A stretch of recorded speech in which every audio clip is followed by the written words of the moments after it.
In the relentless heat of the desert, a tribe fought alongside monstrous creatures. They surrounded their enemy, a young man wielding a sword, fighting alone. He struck one of the desert clan members, bringing him down, lifeless. His gaze, though exhausted, was terrifying. The desert tribe cursed him. As they saw him stagger, they advanced all at once. The young man's heart felt like it was about to explode with every breath. His dry mouth burned. He couldn't even tell if what dripped from his forehead was blood or sweat. Still, he continued to fight against the desert tribe. He activated his secret traits from weapon mastery to the heart of a blood-iron monarch. Surrounded by enemies, he was forced to confront the reality around him, a computer. Empty bottles and dirty dishes piled up. The man in front of the screen saw the game over alert pop up. He cursed the game, calling it trash, even though his own life wasn't much different from that. He spent weekends and even weekdays playing non-stop. After quitting his job months earlier, he isolated himself in his room, becoming completely dependent on games. Now, 5 years had passed since he started playing a single title, Pangaina. It was 5 years ago that the game gained popularity, promoted by the intriguing promise, if you finish the game, you will get a wish. The player's curiosity propelled it to success. However, 5 years had passed and no one had managed to complete it. The number of players only decreased. At that moment, if the protagonist was not online, the active player count would mark 0. Pangaina became known for its brutal difficulty since launch. Bosses that seemed impossible to defeat, allies who betrayed without warning, powerful figures that hunted the player if a bounty was placed on him. The worst part was always the end.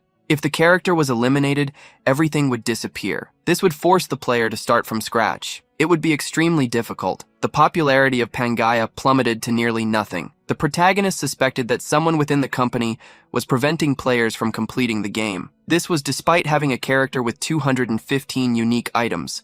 5 years of progress vanished before his eyes. Still, the player noticed something unusual. When his world was erased, he received 1,600,000 soul points. Surprised, he thought that the high score was due to the unique items. Previous characters had yielded a maximum of 80,000 points when erased. In total, in Pangaea, soul points were awarded based on the value of the eliminated character. With these points, he could invest when creating a new character. A previous character, in which he invested 10,000 soul points, had been defeated by a Grandmaster Swordsman. Each talent required 10,000 points to be improved. With 1,600,000, he believed he could invest in absolutely everything. This time, when creating a new character, he had a different idea. He chose the randomness option. Since this would be his last attempt to finish the game, he decided to just have fun. Just as he was about to start, he remembered the breakup with his girlfriend, Hyun Myung. He was sitting in a cafe, his expression filled with surprise. The woman in front of him explained the reason for their breakup. Although he was a good person, she didn't want to be with someone without prospects. She planned to marry soon. Hyun Myung tried to hold back her tears as she continued. My friends are already in stable relationships. Some are even marrying men with good careers. But you... She didn't finish her sentence when she saw him bow his head, accepting in silence. Then she got up and left.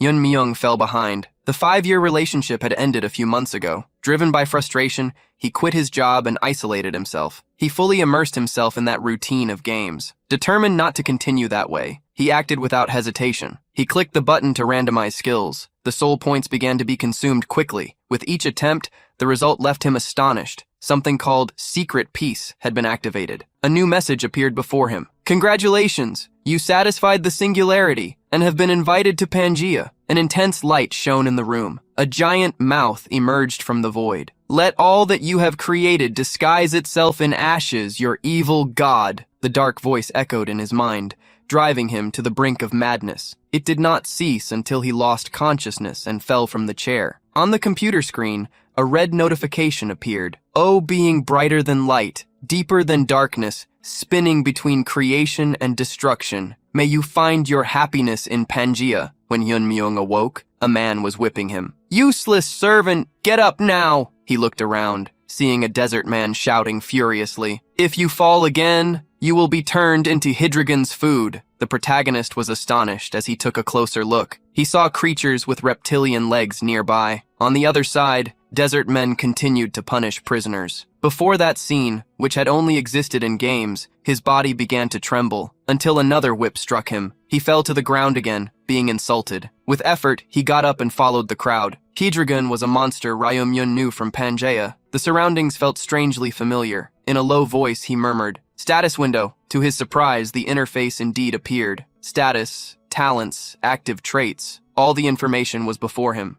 Confirming that he had entered a state of confusion, he realized that all his statistics were fixed at 20. Normally, at level 1, the attributes depended on the invested points, but this was completely different. Furthermore, he had never seen anyone with 30 active traits. Suddenly, a tremor shook the ground, putting everyone on high alert. The desert men looked to the horizon. They saw a massive cloud of dust approaching, carrying creatures inside it. The army of the Abyss Queen had arrived. A woman led the advance, positioned atop the head of a hydra. She had broken a non-aggression pact. Despite the desperate screams, the woman with black and red hair continued moving forward without hesitation. Hyun-myung recognized her. It was the Cobra Princess, a legendary figure he had heard about. A primary mission appeared before him: survive. The reward would be determined according to the outcome. Failure would result in the elimination of both the virtual and real body. While he was still trying to process that, a rain of arrows fell upon the Sand People and their servants. Hyun-myung felt something scrape his cheek, leaving a small cut. In that instant, the secret trait, Iron Blood Monarch's Heart, was activated. This talent only emerged when all physical attributes reached their maximum. It eliminated exhaustion, reduced the risk of being caught off guard,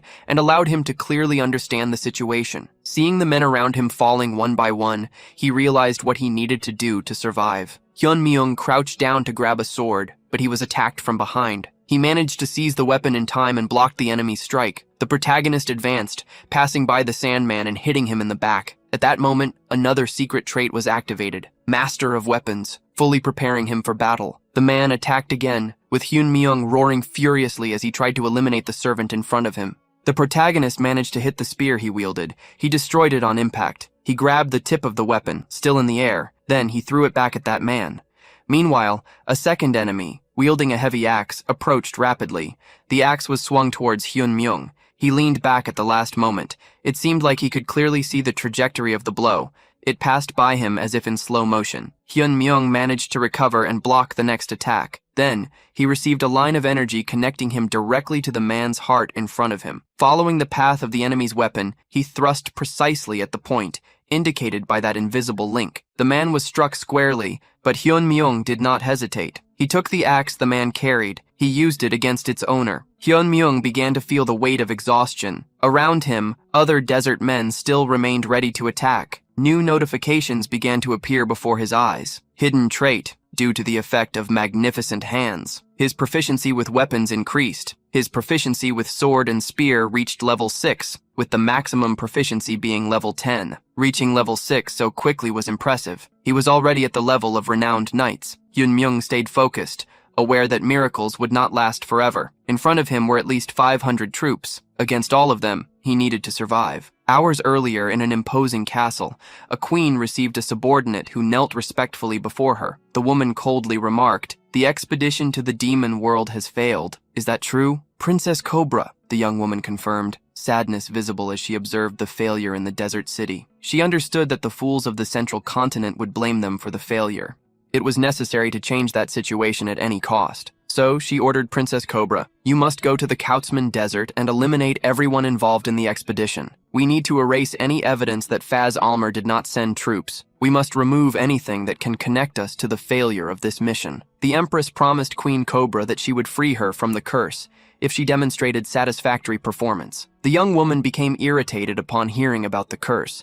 However, she contained her emotions and accepted the mission. The Empress reminded her firmly, "You cannot fail now." Queen Cobra questioned one of the army's subordinates about the mission's outcome. He, despite his evident fear, had to inform her that there was still a slave resisting. This sparked the queen's curiosity, noted by dozens of fallen enemies on the battlefield. Hyun-myung still stood, panting after the intense confrontation. He ascended to level 2. His human life points were fully restored and all fatigue disappeared. The desert men received a firm order. "Get out of the way, the queen is passing." Hyun-myung finally faced Queen Isabella von Dersian. The level 8 character could not leave the desert due to the curse she bore. As the queen of the desert, Hyun-myung knew she would not be able to defeat her in direct combat. With the highest level in Pangania, being level 10, the mark that separated the weak from the truly strong was level 7. From that point, the true presence of each being was revealed, and the difference between levels became nearly impossible to overcome. Level 8 meant she could be considered one of the most powerful anywhere. Facing the queen from that distance felt like the omen of an inevitable disaster. Observing Isabella's information, Hyun Myung noticed the detail about the curse and widened her eyes in surprise. Isabella got off her giant lizard and coldly stared at him. "You are quite interesting, but you need to be eliminated." A powerful aura overflowed from the queen. Her eyes, akin to a serpent's, fell upon Hyun Myung. The protagonist remained silent. The reason he kept playing Pangania, despite its extreme difficulty, was simple. Even in the toughest games, he always found a way to win. Before the Snake Queen, Hyun Myung decided to make a bet. She charged at him, wielding a sharp sword. Before he could be hit, he opened a calculated smile. "Don't you want to free yourself from the queen's curse?" The attack stopped just inches away. Isabella looked at him with suspicion. "Who are you?" The protagonist introduced himself. "I read the stars and guide people to them. I am the bearer of the stars. I can help you break the curse and leave this desert." Isabella showed surprise. Her gaze was enough for Hyun Myung to realize that his words had an effect. The bearer of the stars was a figure that players needed to find to transcend to the maximum level. This class only existed for characters within the game, making it impossible for him to truly be one. Still, removing the curse required the blessing of the stars, a unique skill of that role. Isabella needed that to escape and therefore could not ignore him. Hyun Myung was certain she wanted to be free. In the end, that character had been created by him. Isabella was an unfortunate character he had neglected in the past for choosing unsuitable initial attributes. The Queen's curse, from the player's view, only served to limit progress at the beginning of the game. However, characters were meant to reach the end of the journey. They should explore the world, but Isabella ended up trapped in that place, imprisoned by her own curse. Isabella asked the name of the man before her. The protagonist answered, "Randolph." They stared at each other in silence for a few moments. Isabella then handed him some items, huffing, "I will delay your elimination. Still, let me be clear. If you are lying, you will be destroyed without mercy." She then ordered the desert men to escort Randolph. He was now treated like an honored guest. The protagonist completed the first main mission with a perfect score. Several rewards began to appear, but Randolph's mental fatigue prevented him from clearly noticing them. He fell to the ground, almost fainting. When night fell, Randolph found himself in a bathtub. Before him, various information windows were open. He had obtained a Hydra soul and one of the essential items from the start of the game, Michaela's sword. He also received unexpected rewards, such as a broken piece of a golden scale and a synchronization between reality and Pangaea, usable for 24 hours. Suddenly, several women entered the bath hall with gentle smiles. They asked if he would like assistance. Knowing this was a test, Randolph requested them to tend only to his feet. They were Isabella's maids and chambermaids. Any inappropriate reaction would raise suspicion, since the star-bearer had no worldly desires. Randolph tried to stay calm, but when he noticed one of their short clothing, he quickly needed to divert his attention. He then opened a status window to avoid looking at them. Something immediately caught his attention. 7% until the Pangaea rupture. When the rupture begins, the borders between Pangaea and reality will shatter. Looking more closely at the interface called Hall of Fame, he saw his name in first place in the points ranking, followed by other players. One of the maids tried to call him, but the protagonist was completely distracted. On the list, there were two familiar names. For Free and Mint Chocolate, players he had met in the past. It seemed that both had also been summoned. Moreover, a new option had been unlocked to exit the game. Randolph immediately ordered, "Stop and leave. I need to communicate with the stars." One of the maids was surprised and informed him that the queen snake was urgently waiting for him. Randolph replied, "If I don't communicate now, I will lose my powers. Tell the princess I will meet her later." They then left and closed the door. The protagonist sighed, aware he had improvised a flimsy excuse. As he got out of the bathtub, he found the option to disconnect. Closing his eyes, various pieces of information surged in his mind. The transfer to the real world was underway and a warning was left. Keep your character safe. If he is eliminated, the same will happen to you. The protagonist successfully left the game. The computer screen was on and a red light flooded the room through the window. Outside, fire, destruction, and smoke dominated the landscape. Screams of terror echoed through the streets as monsters roamed freely. With an alert message on his phone, Hyun Myung approached the window, trembling at what he saw. A monster resembling a mantis spotted him and made a threatening sound in his direction. Hyun Myung fell to the ground, frightened, trying to understand why creatures from Pangaea were in the real world. Suddenly, a piece of gold he had kept appeared on the bed, an item he had brought from the virtual world a few minutes earlier. Memories of what happened in Pangaea flowed intensely in Hyun Myung's mind. He looked around, questioning if he had simply fallen asleep after playing for so long without stopping. With a vacant stare, almost like someone on the brink of losing their sanity, he told himself it was impossible. Entering the world of a game while trying to convince himself that everything was just a lucid dream. He noticed a piece of gold and a small bag on his desk. Observing those items closely, he realized they were real, solid, and undeniable. Immediately, Hyun Myung tried to access the game's website, but it had completely vanished. As the protagonist sank deeper into his growing confusion, he heard a scream from outside. "It's a monster! Someone help me!" Giant insectoid monsters were terrorizing the city. They caused destruction and spread chaos everywhere. Those who couldn't escape in time were quickly defeated. Police surrounded the creatures while others desperately tried to call for backup on the radio. A notification popped up on his phone, alerting him about the appearance of the monsters. Hyun Myung looked out the window and clearly saw a creature from Pangaea. He then remembered the message about the rupture between the two worlds. While trying to understand what he should do, Hyun Myung felt the piece of gold still on the bed. He realized that if monsters from the game were appearing in the real world, perhaps the items obtained there could be used here too. He picked up the small bag he had found on the computer desk. When he opened it, he found a space backpack, which held Michaela's sword and H. Jargon's soul. H. Jargon's soul looked like a shining stone. Holding it, the protagonist wondered how he could use it, since in the game, all it took was a double click. At the moment he thought of this, information began to flow into his mind, explaining how he could transcend from Pangaea to reality. He understood that the real Hyun Myung would not be able to face those creatures, but Randolph could. As soon as he made his decision, an image of a goddess appeared behind him, initiating the synchronization with Randolph, the fragment of the golden scale.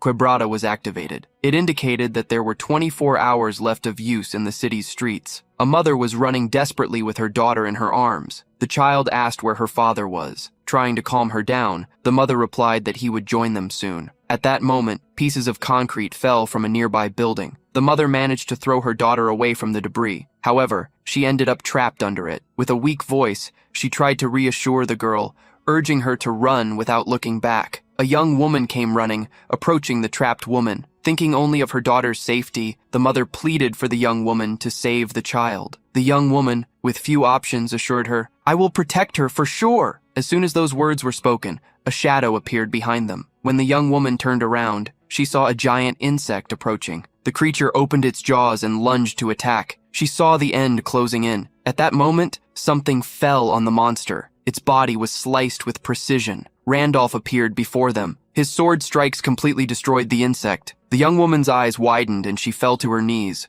realizing she had survived. Unable to comprehend, she asked who the man in front of her was. Another monster suddenly appeared, trying to attack Randolph from behind. The woman screamed, warning him of the danger. However, the creature was devoured by a huge beast that emerged immediately afterward. The young woman looked up, completely shocked. Before her, behind the man, a 9-headed dragon had appeared. Randolph climbed onto the creature and said firmly, "Stay still." Not believing what she was seeing, the young woman wondered if it was all just a dream. The little girl broke free from her arms and ran towards her mother. Other people began to appear from all sides to help with the rescue. When the young woman looked back at the man on the dragon, she saw him effortlessly eliminating other monsters. Once again, he wondered who he was. Monsters appeared all over the world, not just in Korea. These creatures attacked people and destroyed entire cities, but they weren't just monsters. Heroes capable of defeating them also emerged. They were immune to conventional weapons. Riding on a slain monster, a man raised his sword and shouted,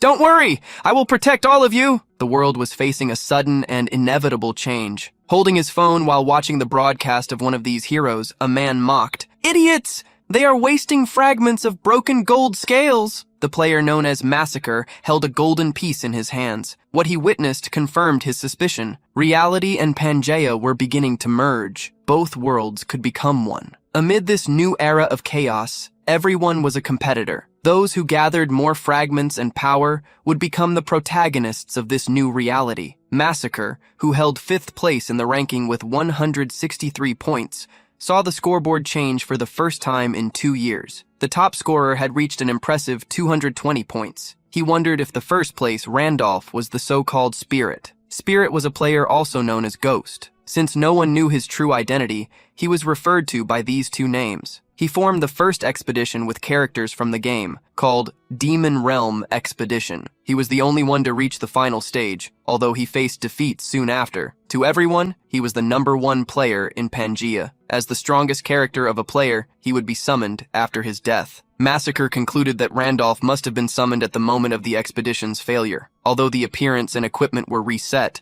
the talents were retained, which explained his high score. A short time later, Randolph returned to Pangania. He recalled everything he had witnessed in the real world. The situation was starting to make sense with his last character. He had almost reached the end of the game during the Demon Kingdom expedition. However, hired mercenaries delayed the progress. Even allies controlled by the system betrayed him. Regardless of the possibilities he considered, those interferences were always beyond expectation. He then reflected, what if all those variables were summoned players just like me? Players who didn't want the end to be reached or who saw it as a direct rivalry. People who attacked him in the past and could do it again. If the boundary between reality and Pangania was collapsing, he could not simply hide. Upon exiting the game to ensure his safety in both worlds, Hyunmyung decided he needed to become stronger. Stepping out of the bath, he headed to the room where Isabella awaited him. She asked if he had finished communicating with the stars. Randolph confirmed, showing that he had returned as promised. While Isabella sent the maids away, Randolph declared he had a condition to help her. When they were alone, he demanded, "Take me to the sanctuary!" Isabella, the young woman, widened her eyes. "Surprise! You're crazy! The second main mission was to obtain a class, and the one you want is at that location." To convince her, Randolph revealed, "There's a star in the sanctuary." Soon they arrived at the sanctuary, and Isabella eliminated the guards in an instant, showing no difficulty. There was no more reliable ally than Isabella at that moment. A few hours earlier, Randolph had asked her to take him to the sanctuary, claiming there was a star in that place. Isabella was confused by the request, but he insisted, without backing down. Having found the 4th star in that sanctuary during his gaming,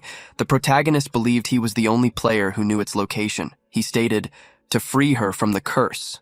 "I need to get the star," Isabella responded desperately. No one could enter the sanctuary, but Randolph corrected her. "You can." He warned that there was no time to waste. He told her to think carefully about the situation. Swallowing hard, Randolph knew he could not fail at this moment. They arrived at the location exactly as he remembered. There was a passage to the underground that led to the sacred ground. As they descended the stairs, they entered the desert sanctuary. A side quest was generated immediately. The area contained a large amount of poison and evil energy, but thanks to Randolph's secret trait of resistance, he remained protected. Being only level 2, he could not even step there under normal conditions. Standing next to Isabella, he believed it would not be difficult to explore the sanctuary to complete the side quest. But what really mattered in that place was obtaining the class one he had long desired. When they reached the underground area, they found an abyss that needed to be crossed by jumping over stone pillars. Isabella observed the abyss and smiled faintly, seeing no problem. However, she soon turned to leave. "It seems we chose the wrong path." Randolph grabbed her arm. "Where are you going?" Isabella explained that the bridge made of stone pillars was a trap. Downward drafts would pull anyone trying to cross it unprepared. The protagonist taunted, "Are you afraid?" Isabella's fighting spirit was immediately awakened. Challenged, she refused to back down, although she kept insisting that it was dangerous. Randolph then crouched down, offering for her to climb onto his back. Upon seeing him propose such an absurd idea,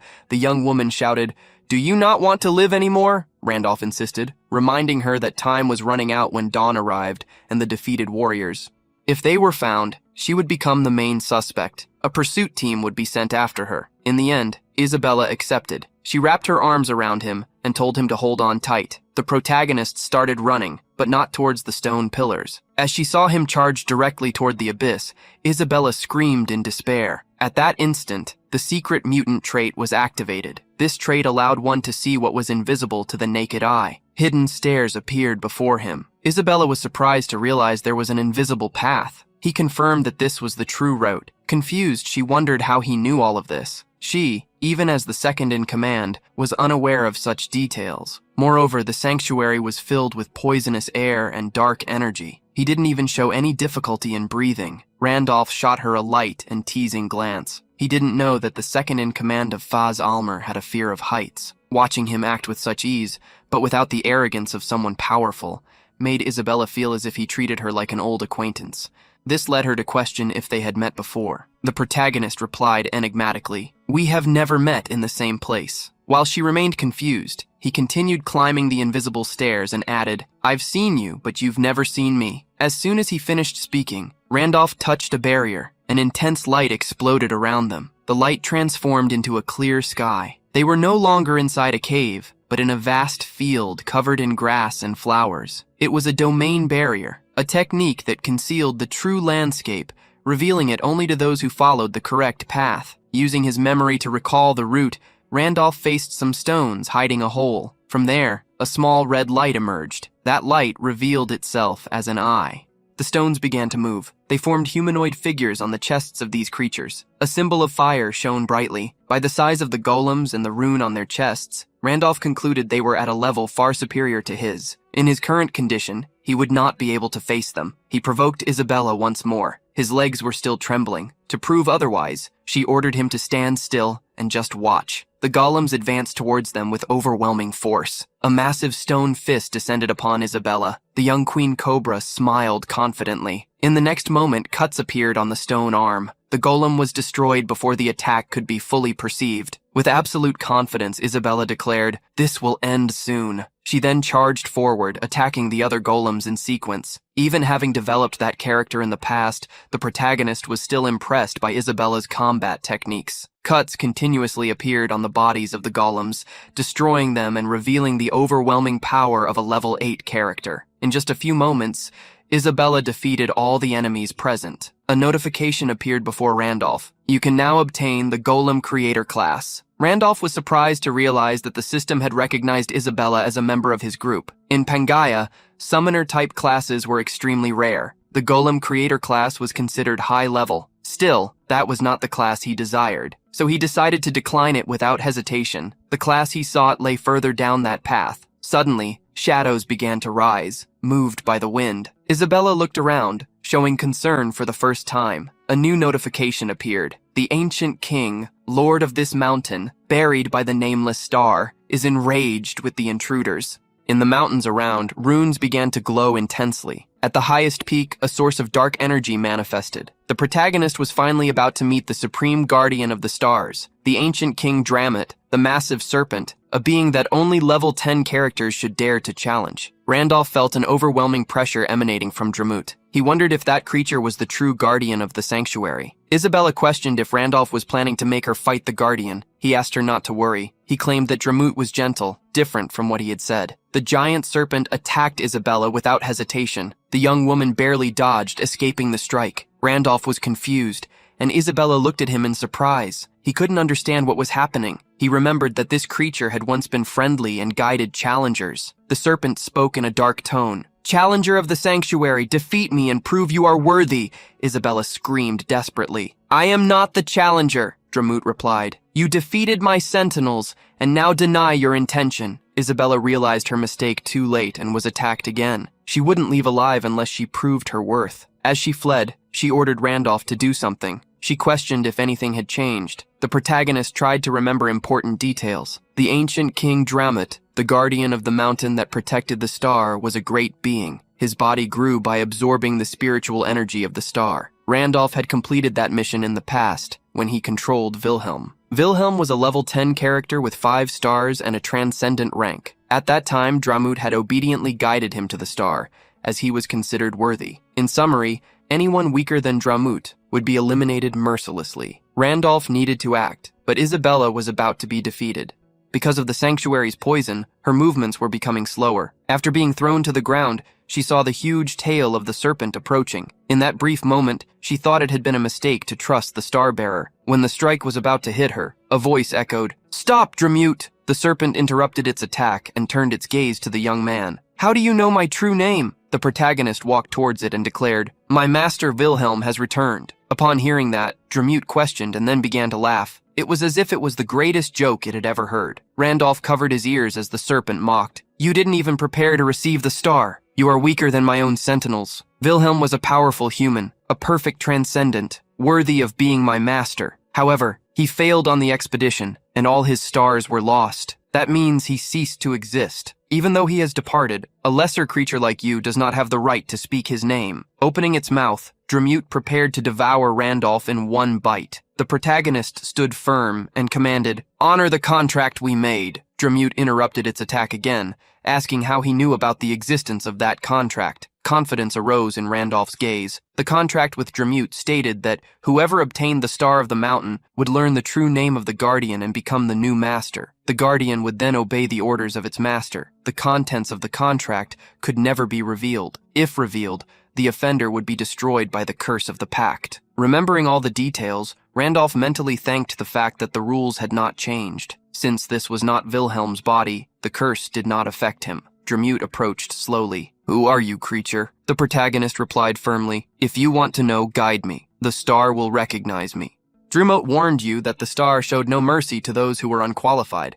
Anyone could be consumed by approaching it. Randolph then provoked, "Do you fear the star will recognize me as its true master?" The young man's words made the Guardian laugh again. "You seem fragile enough to disappear with a single strike. Where does all that confidence come from?" After a few moments, Dramute made his decision. "Very well. Follow me. I will take you to the star. I don't believe you are Wilhelm, but since you know the contract, it's not my place to eliminate you directly. I will let the star decide your fate." It was already night when they reached their destination. Isabella's eyes widened upon seeing the place. She asked if that was where the star was located. Before them was a small stone bridge leading to an altar. The protagonist explained, "That altar is the star. However, what was seen was just a skull." Isabella, confused, questioned this. "This is the face of Leia." When Leia, the twin goddess of Pangeen, appeared, her body was split into 32 fragments scattered across the continent. These fragments are called stars. The stars were used as catalysts to achieve transcendence. The protagonist crossed the bridge and picked up the skull. In the next moment, a tornado of flames appeared, completely engulfing his body. Isabella tried to call out to him, "Are you okay?" Dramute could no longer see him among the flames and started to laugh. "I warned you. You would burn just for approaching the star. Even with all your confidence, you were rejected. Completely disappear." However, from the flames, Randolph emerged completely unscathed. The star only eliminated those who sought to obtain it, ignoring Dramute. If acquired without possessing a class, it granted one to the user. Randolph had never gone through that before, for he had found her in different circumstances in the past. Leah's skull began to speak. Empty, magnificent hands, master of arms, demonic resistance, lord of beasts, golden grace, celestial mutant, great gluttony, wise, druidic affinity, the heart of the iron blood monarch, and he who faced destruction. After naming all 13 secret traits of Randolph, the skull vanished, turning into light. Notifications started to appear. Mana converted into star energy. Main skill acquired, star piercing. Secondary skill acquired, blessing of the stars. Star effect obtained. All attributes increased by 5 points. The more stars you possess, the greater the power. The star effect will remain even after transcendence. Class acquired, star successor. Isabella watched Handorf with extreme surprise. He had absorbed the star. The protagonist then asked, "What do you intend to do when your curse is removed?" Still dazed, Isabella replied, "I want to leave the desert and find the lineage of the Darcy family." Randolph made a proposal. "I can bless you to leave the desert, but with one condition. Serve me for 1 year. After that, I will grant you your freedom and help you find your family." Isabella hesitated for a moment, remembering the Empress who kept her trapped. Sensing her uncertainty, Randolph placed his hand on her shoulder. "I am not the Empress. I will not make false promises." Isabella's eyes widened. She bit her lips and made her decision. "I will serve you." She knelt, making her oath. The protagonist approved her choice and turned to Dramute. "The bearer of the star is your master, correct?" The serpent confirmed, still reluctant. Randolph then commanded firmly, "In that case, lower your head." The second main mission was completed, and the protagonist received 230 more points. The Raoul of Fame was updated. A series of notifications began to appear rapidly. Beginner's luck. The constellation of fortune smiles intensely. Enhanced rewards. The constellation of adventure applauds your boldness. Various combat constellations started to take an interest in you. At that very moment, the queen discovered what had happened. Fury took over her. She informed a guard that Isabella had entered the sanctuary with a captured man. She ordered the desert warriors to apprehend both of them immediately. In the real world, in a coffee shop, some people were talking. They believed that Randolph was the ghost due to the extremely high score. The two men, very similar to each other, talked with a young woman. They questioned whether they should contact the ghost before the other players. A young blonde woman, dressed in gothic clothes, commented that they had searched for him for years, without success. One of the men explained that this happened because the ghost was never an ordinary player, but still, there was a way to find him. Since the secret auction would take place as a reward for the second mission, they believed they could encounter the ghost at that event. The young woman imagined that he would also need items if he wanted to secure first place in the third mission. The skill known as fishing could be used to locate someone through the auction.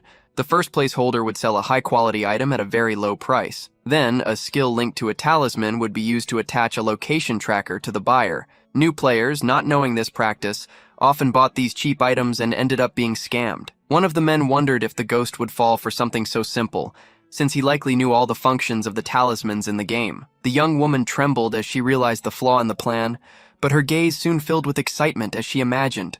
Another possibility: he failed. Yet, he still initiated the great expedition. This kind of decision is not normal. If he finds a cheap and useful item at the auction, he might end up buying it. If he wants to confront him, go ahead. But if he comes after you, he will be eliminated without a chance. That's the ghost I know. We need to find him and bring him to our guild. The brothers started a connection while the young woman kept talking non-stop. The ranking of the second mission was displayed. Randolph was again in first place. Massacre wondered what class he had obtained to score so many points. After eliminating a target, he realized he still couldn't use the secret auction, but that didn't worry him. His plan was simple: track players using the fishing technique and climb the ranking by defeating them in-game. Randolph continued his exploration. Standing on Dramute, he quickly completed the mission, obtaining the teleport skill book, which could be used once a day. Riding Dramute proved to be more efficient than he expected. Thus, he could leave the sanctuary while completing the exploration. At the same time, the accumulated experience leveled him up to level 3. Although his progress was slower than that of common characters, the more talents one had, the more experience was needed. He needed almost 10 times more points than usual. Still, since his attributes also increased proportionally, he had nothing to complain about. What made him even more satisfied were the items obtained in the second main mission. Among them was the Cloak of Shadows, which allowed him to become invisible when activated. While analyzing the rewards, Bremit noticed something unusual. The guardian of the sanctuary detected a presence approaching stealthily. He alerted Randolph about the intruders. Isabella concluded that it was the Queen's personal squad. Curious, she asked what he intended to do. Would the Queen not come personally? But the squad was a considerable force. Even with the Guardian by their side, Isabella believed it would be difficult to face them all. The protagonist put on the invisibility cloak. He asked casually, "Dramute, is the Guardian? Why would we fight?" Isabella understood immediately. The two separated, leaving Dramute on the path. This allowed the Great Serpent to fulfill its role. As Randolph and Isabella retreated, the squad encountered the giant creature. Isabella wondered if it was really safe to just flee. The protagonist assured her it was. The Queen would not directly participate in the combat. He also deduced that only the advanced unit had arrived at the sanctuary. They needed to escape before the main force surrounded the area. Isabella was surprised. "So, you're not abandoning Dramute because you consider him useless?" Faced with her doubt, Randolph explained that the Guardian could not leave the sanctuary. Therefore, only they could escape. To get out, they needed to cross the desert portal. Since Randolph had removed Isabella's curse with the blessing of the stars, passing through the portal would not be a problem. The difficulty lay in the time needed to activate it.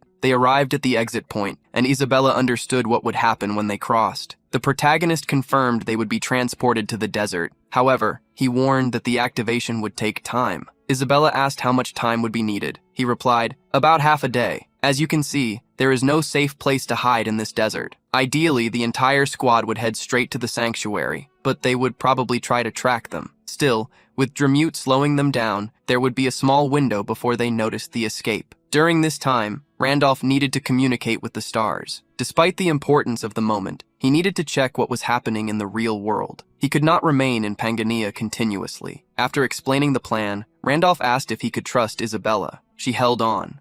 "Your dagger." As he positioned himself at the portal, he responded firmly, "I will protect you." The protagonist began the process of exiting the game. He received another warning. Be cautious when using the secret auction hall. Upon returning to reality, Hyun Myung felt a heavy body. He had not yet gotten used to the transition between the two worlds. Picking up his phone, he noticed there were no new disaster alerts. The monsters had not yet returned. At that moment, Pangea and reality were gradually merging, but he still had little information. He knew, however, that new attacks would happen. In addition, players present in the real world also posed a threat. He would need to alternate between the two worlds to gather information. The protagonist noticed a notification on his phone. It was Oh-yam, his ex-girlfriend, asking how he was doing. While waiting for a response, she spoke to another man on the phone. She complained that he was stingy and did not want to spend money on her. She countered, reminding him that he had seemed wealthy at the beginning. The people around, including customers and employees, watched the scene with surprise. In the end, she hung up, saying she was going to meet a friend. She even mocked the man she was talking to. Despite her flaws, Hyun Myung always listened to her. She even thought she might have ended the relationship too soon. Upon hearing Hyun Myung's voice, Quint stood up. "You arrived early. I thought I would have to wait." The protagonist asked directly about the reason for the meeting. She insisted that he sit down. "Let's talk. Do you have any plans today?" Observing, he noticed there was something different in her posture. Hyun Myung asked her to be direct, as he did not intend to spend too much time trying to win her back. She took on a softer tone, though her words were still sharp. "I think some things never change. You always came when I called. After we ended, I realized how good you were to me. I missed you. Didn't you miss me?" The protagonist ignored the attempt. He thought about asking for something to drink. Even though she had arranged the meeting, she didn't care if he wanted anything. After listening to her for some time, he stood up. He was determined to leave. Irritated, Kim Seo-yoon protested, "Wait, you didn't hear me. I said I missed you. Is this because of what I said when we broke up?" The protagonist interrupted her with a direct question. "Seo-yoon, does your new boyfriend know you're here with me?" He added, "If you plan to be involved with multiple people, you should at least delete your photos from social media." Kim Seo-yoon became furious, her face red with anger. She tried to follow him, insisting that he listen to her. Days ago, Hyun Myung would have panicked, but now he was calm. It was as if Randolph's growth was influencing his mind. As he left the cafe, the protagonist saw chaos in the street. A man, accused of stalking, was holding a girl by the hair. In his other hand, he wielded a sharp object. He shouted to the crowd, "Enjoying the show? What are you looking at?" Feeling the contempt of the people around him, he lunged at the girl. She closed her eyes in despair. However, someone grabbed his arm firmly, stopping the blow. The girl opened her eyes, surprised not to feel pain. Holding the attacker's wrist, Hyun Myung spoke firmly. "That's enough!" The man, furious, questioned why the young man was interfering, but he cried out in pain as his wrist was squeezed. Even without using the golden fragment, Hyun Myung felt he had become stronger, throwing the man to the ground. The protagonist asked if the girl was okay. Relieved, she thanked him. The protagonist observed her, realizing he knew her. She was the young woman who saved a child the other day. As they talked,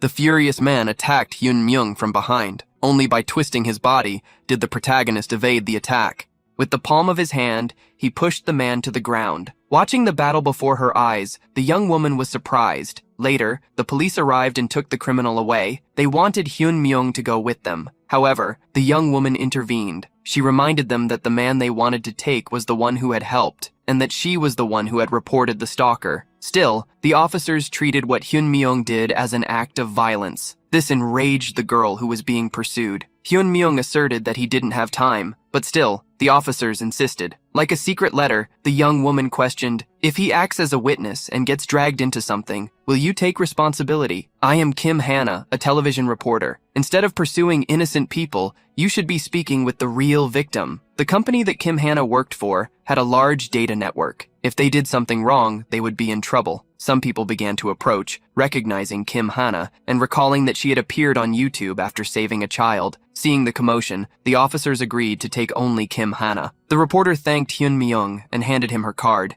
She was covering the Dimensional Warriors. According to her, that was the name she had given to those facing the invading monsters. The protagonist understood. That was the name they were giving to the players of Pangea. As they talked, Quincy Oyan rushed out of the cafeteria in despair. She ran to Hyun Myung and hugged him by the arm. Kim Hannah asked if the woman was his girlfriend, pushing her away. The protagonist denied it with a look of shock. Quincy Oyan saw her ex-boyfriend exchanging contacts with another woman. She discovered the name Park Hyun Myung. The reporter praised him. She asked him to call her the next day so they could have coffee or dinner together. Seeing Hyun Myung move on, Kim Seo-yeon became furious. She couldn't believe that no one had ignored Kim. When she pulled away, she received a call. It was from the Supreme Authority, Kim, from our station. She was having a good weekend. Kim Hannah ordered that she be called only by name. The person on the other end then informed her that the vice director had traveled for business. He left a job for her, an interview with Grasa. Kim Hannah remembered that Grasa was the name of the person treated as a heroine after saving America. The contact didn't know why Grasa had asked specifically for Kim Hannah to be her reporter. Grasa also wanted to go to Korea. At the same time, in the desert temple, the bodies of countless sandmen lay on the ground. Isabella was breathing heavily. Until then, she had protected Randolph. Before her were still numerous enemies. One of them warned, "Command your return, princess. Hand over the man behind you, and we will pretend nothing happened." Isabella refused. As a result, dozens of enemies charged forward. At that moment, the gate behind her activated a portal. The Sandmen saw what happened and realized they were out of time. Randolph reached the princess and praised her. "You held up well, Isabella." She asked if he had finished communicating with the stars. Randolph smiled, agreeing. The enemies kept advancing. Against them, the protagonist extended his hand, shining with light. As he closed his hand,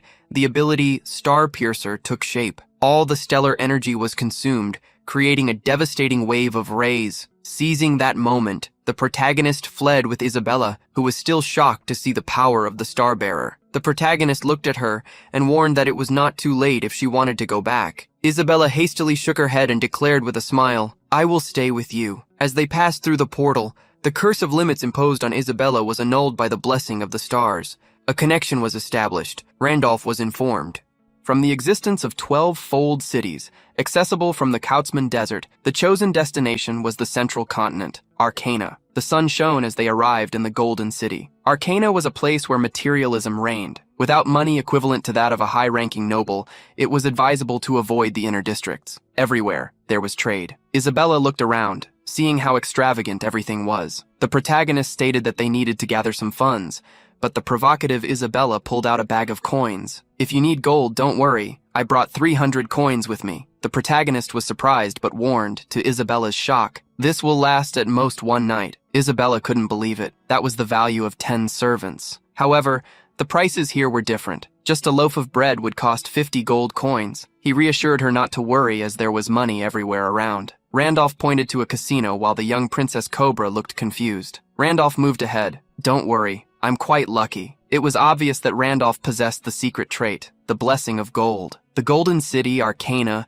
was also known as the City of Pleasures. In Pangaea, each low city operated as an independent monarchy. Arcana had only one law: money decides everything. The place where all the city's wealth gathered was the casino. Hudson, a bouncer, stepped in Randolph's way, warning that anyone without a 10,000 coin deposit could not enter. Isabella was surprised by the requirement. She whispered to Randolph, "Why didn't you say there was a deposit? I only have 100 coins." After the bath and the new clothes, the protagonist didn't care, as they hadn't had the necessary amount for a long time. The man warned them, "If you don't have the money, please leave. You are bothering other customers." The protagonist extended his hand. "I don't have money, but I have an item. This must be worth enough, right?" In Randolph's hands was a crystal, the Fairy Queen's tear, a mortal rank item. The security guard trembled upon seeing such an object. He ordered, "Let's treat ourselves like VIPs." All the staff bowed to welcome Randolph. Isabella, curious, asked, "What did he give?" "The Fairy Queen's tear is a talisman. It was one of the rewards he received for visiting the sanctuary, an item worth at least 1,000,000 gold coins." Isabella wondered if it was all right to leave something so valuable with the casino. The protagonist nodded. "It's fine. It's just a deposit. As soon as I win more money, I can get it back." The first game they found was roulette. After several rounds, everyone was already impressed. The player had started with just over 1,000 gold coins. He had surpassed 1,400,000 in wealth. Randolph trusted the blessing of gold. When money was at stake, there was no better trace than this. Isabella celebrated that they were rich, but it was at that moment that the roulette dealer announced they were banned from the casino. There were several customers around copying their bets, which had become a serious problem. Many were upset because Randolph was being expelled. However, they would still have to leave. Isabella showed a fierce look. However, Randolph accepted without complaining. But first, he insisted he needed to speak with the owner of the place. The roulette man stated that wouldn't be possible. Randolph corrected him. "It's not I who want the meeting. Your boss will want to meet me, so tell him about me." At that moment, a man stood in front of the Fairy Queen's tear. He used an observation level 8 hand to analyze the item. Hudson was impressed. He wondered who the owner of that item was. The Fairy Queen's tear is carried only by the Knights of the Fairy Queen. The fairies rarely leave their realm. A Knight of the Fairy Queen is so powerful that even defeating him requires at least 3 individuals who have reached level 10. This makes the task almost impossible. Having searched for such an item everywhere, he never found anyone selling it. However, now, the item had gone straight to his casino. Hudson swallowed hard, anxious. At that moment, someone called him. They informed him that the man who left the talisman wanted to meet him. He claimed the gentleman wanted to see him. Hudson was surprised. With a slight smile, he instructed the employee to call him and serve some tea. Randolph sat across from Hudson. Isabella, behind the sofa, watched them. The protagonist crossed his legs, waiting for the casino owner to speak. Observing Randolph, Hudson didn't think he looked like a powerful fighter. He was the first to speak. "I heard you said you wanted to talk to me. May I ask what you meant?" The protagonist told him not to hide, knowing he wanted the meeting. "You need the talisman I used as a deposit." "I don't need it." Hudson's eyes widened, but he quickly composed himself, keeping calm. He commented, "So you know I collect rare talismans?" He affirmed that Randolph was correct. He had already planned to call him to negotiate. Sipping the tea, the protagonist stated he wouldn't refuse if the price was worth it. Hudson offered $2 million, believing it was a generous offer. Isabella was shocked. $2 million for a simple talisman? After a second of silence, the protagonist multiplied the value to 20 million gold. Hudson warned that this amount was enough to buy a mansion in the center of Arcana. It didn't matter how rare a talisman was. It was only used to reforged weapons. Therefore, he asked if Randolph believed the item was really worth that much. The protagonist answered directly, "Not for me, but for you, yes." Hudson stated he could not pay so much for a mere hobby, placing the cup on the table. The protagonist corrected him. "If this were just a hobby, I'm sure that would be true. But the tear of the Fairy Queen is not just a talisman for you, is it? It's something you need to enter the city council." Hudson fell silent. The man before him seemed to know the whole truth. The minimum qualification to join the council is to reach level 10. However, to achieve level 10, one must break through with their own strength. For someone like him, who is not from a combat class, this barrier is almost impossible. That's why he needed the item that removed the minimum equipment requirement, the Tear of the Fairy Queen. With it, he could equip higher tier gear to compensate for the lack of combat stats. Randolph knew even more. The reason a merchant who only runs a casino wants to join the city council is to be recognized by his fiancée's family, Serengüete. It is not being read like a book. Hudson's eyes widened. Serengüete, the only daughter of Marquis Weiser of the Baohan Kingdom, known as the Pure White Knight. She led 500 knights during the Great Expedition to the Dark World, alongside the former character Hyun Myung. The Serengüete sacrificed both her legs to save Hyun Myung's life. She had been his right hand at that time. Hyun Myung thought her actions had been nothing more than a dramatic event, because before going to Pangain, this world was just a game. However, after losing Wilhelm and awakening in Pangain, realizing that game characters could actually be players, Serengüete's old words came to his mind. Serengüete had asked him to return her reliquary to a certain person, in case she did not come back alive. When he investigated the item, Hyun Myung discovered that the necklace contained a photo of Serengüete and her fiancé. Based on everything he knew about Serengüete, Hyun Myung believed she did not have a fiancé. Someone was influencing the original parameters of the character. The reason for this could only be that Hudson, like him, was a player who had been assimilated into this world. He had never revealed such information to anyone. Hudson asked how he knew something like that. Randolph had discovered that Hudson must have arrived in this world a long time ago. He needed to extract as much information about Pangaea and the other players as possible. The protagonist raised his finger to the sky. He said, "I didn't know. I heard about it. The stars told me." Surprised, Hudson asked if he was the bearer of the stars. The protagonist told him not to believe it if he didn't want to. He claimed he could give Hudson what he needed.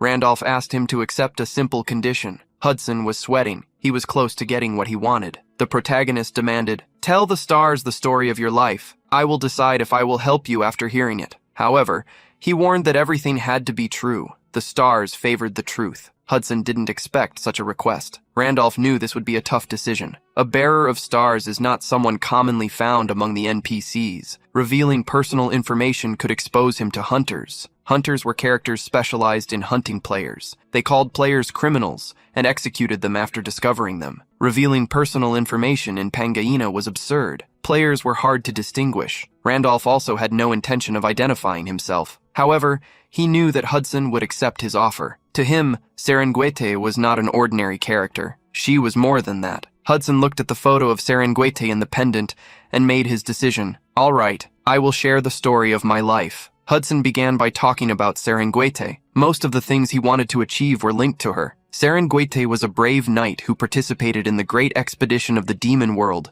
led by the 8 heroes. Randolph questioned, "What are you talking about?" For the expedition had been led by Wilhelm. Confused, Hudson corrected him. Wilhelm was the most famous, yes, but it was led by the 8 heroes together. According to Hudson, there had been fights among them, which led to the expedition's failure. That was what history said. Everything the merchant said raised doubts within the protagonist. He questioned who these 8 heroes were. Hudson, being questioned, stated that such figures were legendary. Among them, Wilhelm was the strongest. At that moment, Grasa, a blonde player, was sitting, looking at news on her cell phone. She was analyzing a report by Kim Hannah about a man who appeared before her, saving her. An assistant informed Grasa that he had scheduled the interview with Kim Hannah. He asked why he needed to go to Korea personally. They could bring the reporter to him. Even the government wanted him to stay in the country. However, Grasa wanted to go personally. She felt that the man she saw fighting could be a friend she was searching for. Leaving Pangea, the protagonist could hardly eat during the meeting with Kim Hannah. She asked if the food was not tasty. Smiling uncomfortably, he merely said that he was tired thanks to something that had happened. After telling Hudson to talk about his life,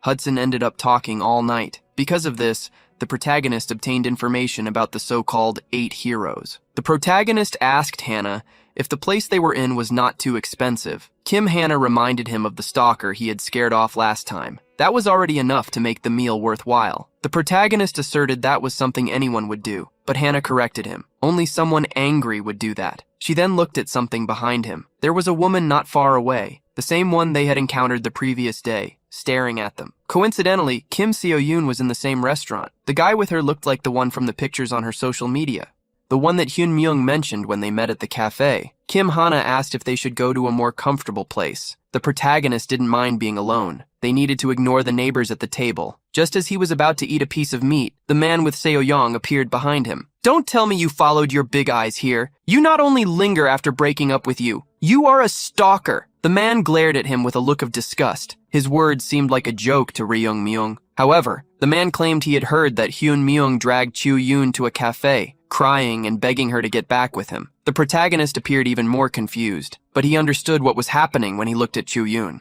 The blue-haired man threatened Hyun Myung. This infuriated Kim Hannah. She stood up, angry. Seeing a woman with Hyun Myung, the man asked if Hyun Myung had rented the argument. Suddenly, he began to draw looks from all sides. To humiliate Hannah, the man threw several bills over her. With her honor being attacked, Kim Hannah responded with a slap to the face. "You crazy bastard!" When hit, he became furious. He retaliated so quickly that Kim Hannah only saw his hand coming toward her face at the last second before being struck. The blow missed, as the man had stumbled over Yun Myung's legs. The protagonist warned him, "That's enough! You're not innocent either!" Enraged, the man rose to attack Hyun Myung, but before he could, a hand grabbed his face and threw him to the ground. As he hit the ground, he couldn't understand how Hyun Myung was so strong. Kim Seo-young shouted, "You are embarrassing, Jin Woo. What are you doing?" Holding the man named Jin Woo, the protagonist suggested they talk outside. He accused him of causing all of this, being embarrassed in front of Kim Seo-yoon.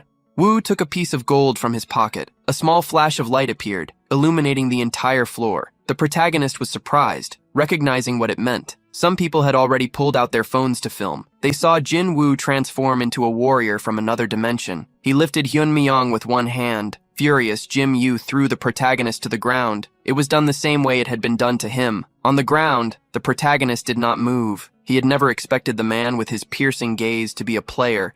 However, there was a reason he acted as if nothing had happened. The trait of the great sage had been activated. It cleared his thoughts and decision-making. He had let his guard down. The level 4 player of the Spearman class blamed himself for being made a fool. Pangea had a system in the game. Levels ranged from 1 to 10, with increasing experience requirements at each level. The higher your level, the stronger you would be. The fewer talents you had, the faster you would level up. Of course, Young Jin Woo belonged to a class with few talents. Still, the reason Jim Yu was at a lower level, even while leveling up quickly, was because he had never fought before. He was a beginner player who had been running away since the first day he synchronized with Pangea. After some lucky breaks, he had managed to survive the main quests and earned a high-tier class as a reward. He gained the ability to leave the game and never return to Pangaea. The protagonist could easily tell that not everyone would start like him. Not everyone would have the heart of a monarch with iron blood or many other traits. It would not be hard to adapt to the virtual world. Seo-yoon hugged Jin-woo's arm to leave. The man huffed as he looked at Ryung-myung. Consider yourself lucky to survive and never approach Seo-yoon again. The protagonist simply watched him.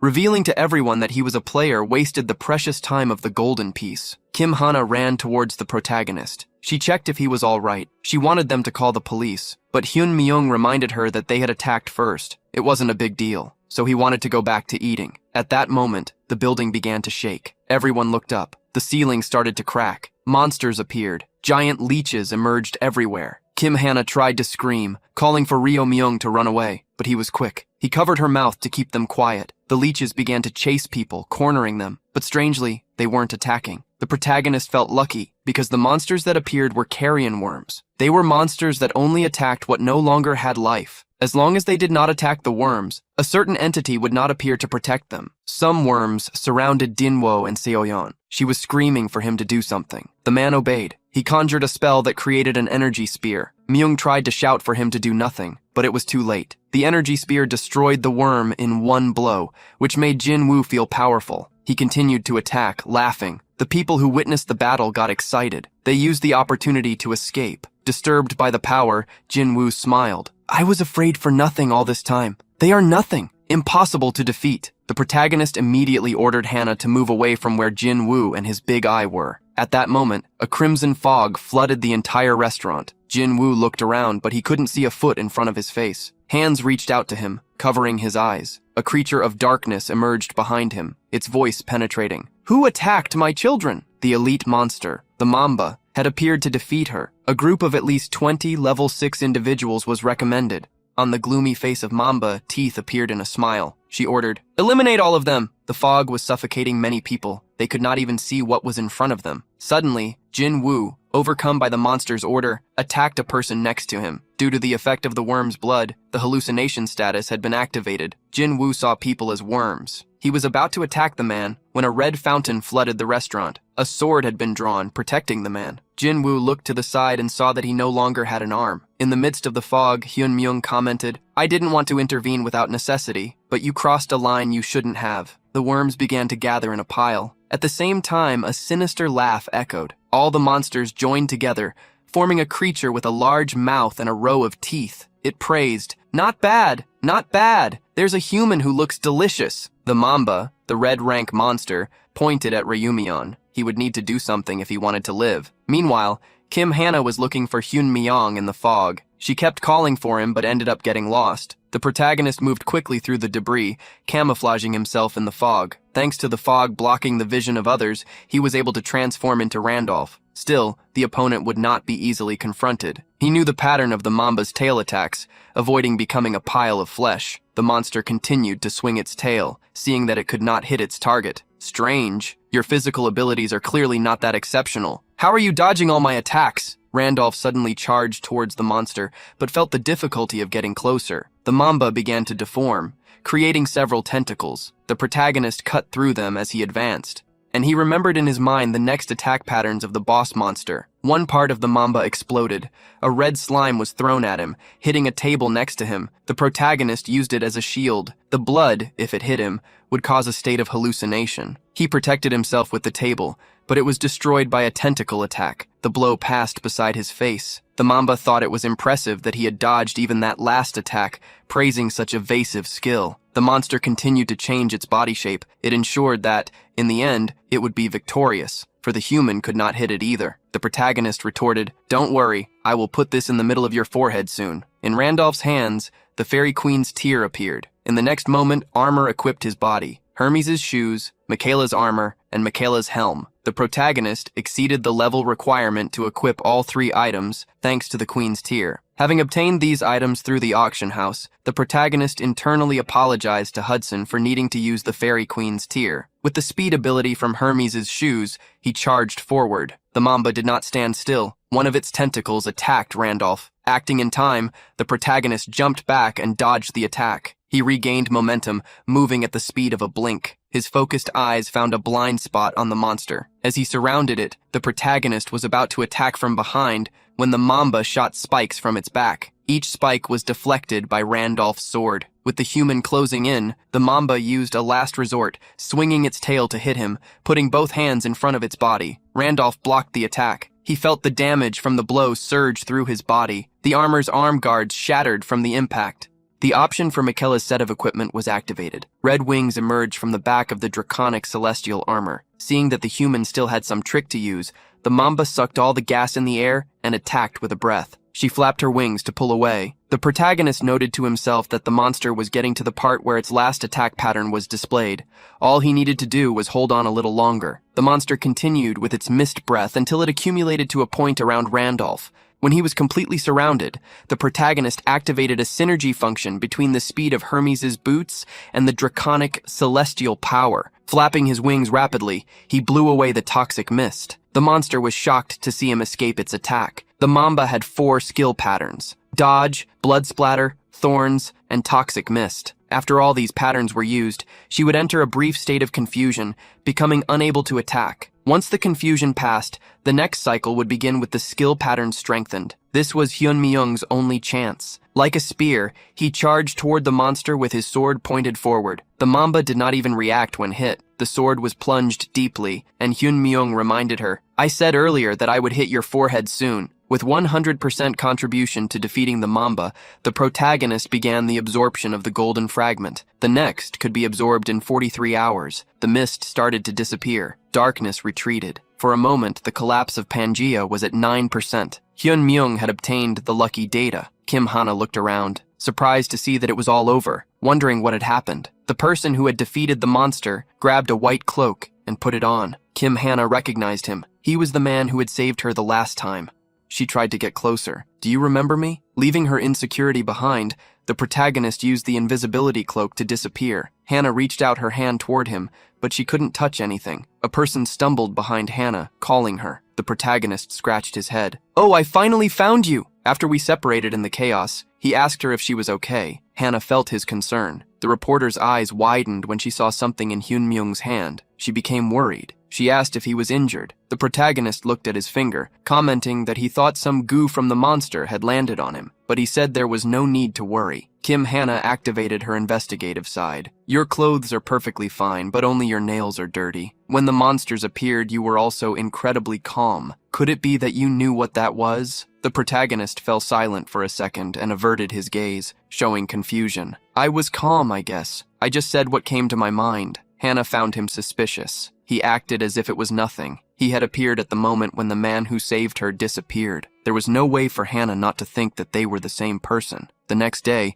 the news was already spreading about the incident. The warriors warned that the attacks would continue and expressed that they would cooperate with governments if necessary. With the number of people staying home out of fear, the streets became empty. Civilians criticized the government for claiming that other tragedies would not happen. The news anchor said, "The artificial minimization of the damage scale by the government may have led to a large number of secondary victims from the second-dimensional war incident." In a room, several people were gathered. A man with a shaved head commented, "They were calm during the first invasion, but now they are agitated." Another, older man in an open suit reminded him, "That day, the people who were not affected, directly they did not feel the impact. A monster attack is something completely unusual." A woman looked at her phone, responding calmly. Since it was beyond common sense, no one knew how to react. The government probably tried to keep the state calm. Finally, the one who seemed to be the leader of the meeting declared, "But with this incident, everyone must have realized that an invasion can happen again and again. And right now, this is the perfect moment to announce the launch of our alliance." He was the leader of the Heroes Park Taiwo Alliance. He believed that other alliances were already thinking the same,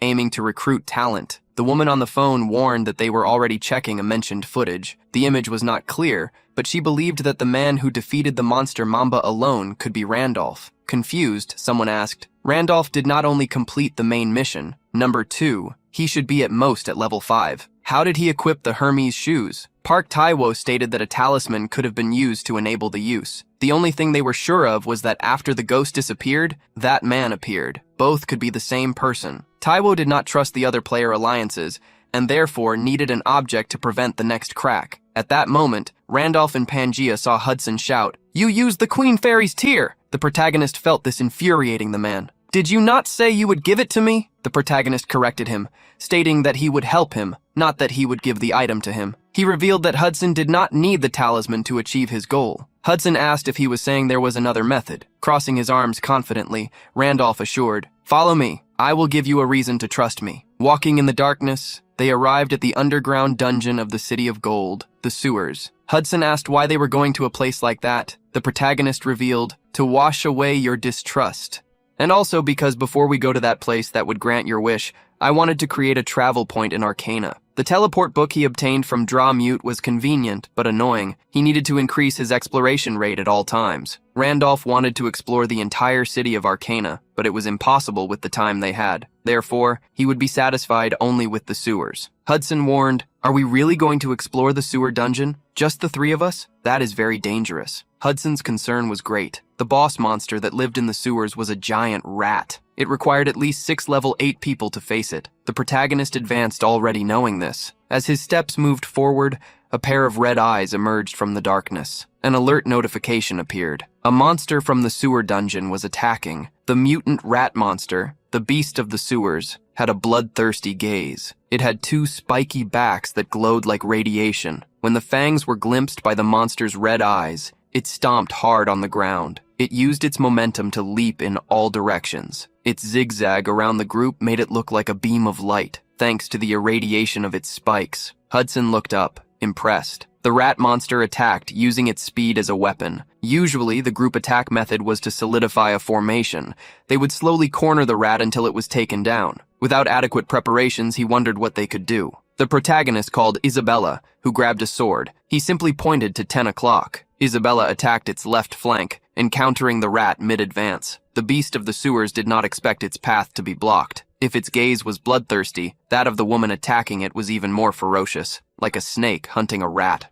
Isabella chased the sewer monster. Knowing its attack pattern, she became much faster at hunting it. This was only possible because Isabella was a character with combat proficiency elevated to a point where she was on a completely different level from regular characters. Adson looked at the result of the battle with disbelief. Randolph called out and swore, "I will keep my promise no matter what. Don't doubt it. If I said it can be done, then it will be." On a random street, a man followed Seong-jung. He reported that he had checked the recordings and that there were no traces of the ones they were looking for. Seong-jung, a member of the Heroes Alliance, also commented that no one in the building knew that person. The man who was following him asked if they should find Jin-woo again. However, it was useless. Jin-woo had gone mad from the shock of losing both arms. As they walked, the secretary asked about Kim Hana. Seong-jung questioned if he was saying they should invade the broadcasting company where she worked. Correcting himself, the man stated that they could wait for her outside. However, Seong-jung warned him not to create a headache. This made him curious. Does Kim Hana have some kind of support? It seemed ridiculous. The man didn't know. Seong-jung asked him, "Don't you know that Grasa is protecting Kim Hana?" The man nodded. It was because of Grasa that players all over Korea were in an uproar. He was going to conduct a personal interview with Kim Hana about the cameras. Kim Hana welcomed Grasa at the airport. The blonde man with blue eyes introduced himself as if he were under pressure. Kim Hana replied, "It's an honor to meet you. I am reporter Kim Hana from Korea." Seong-jung was questioned by the assistant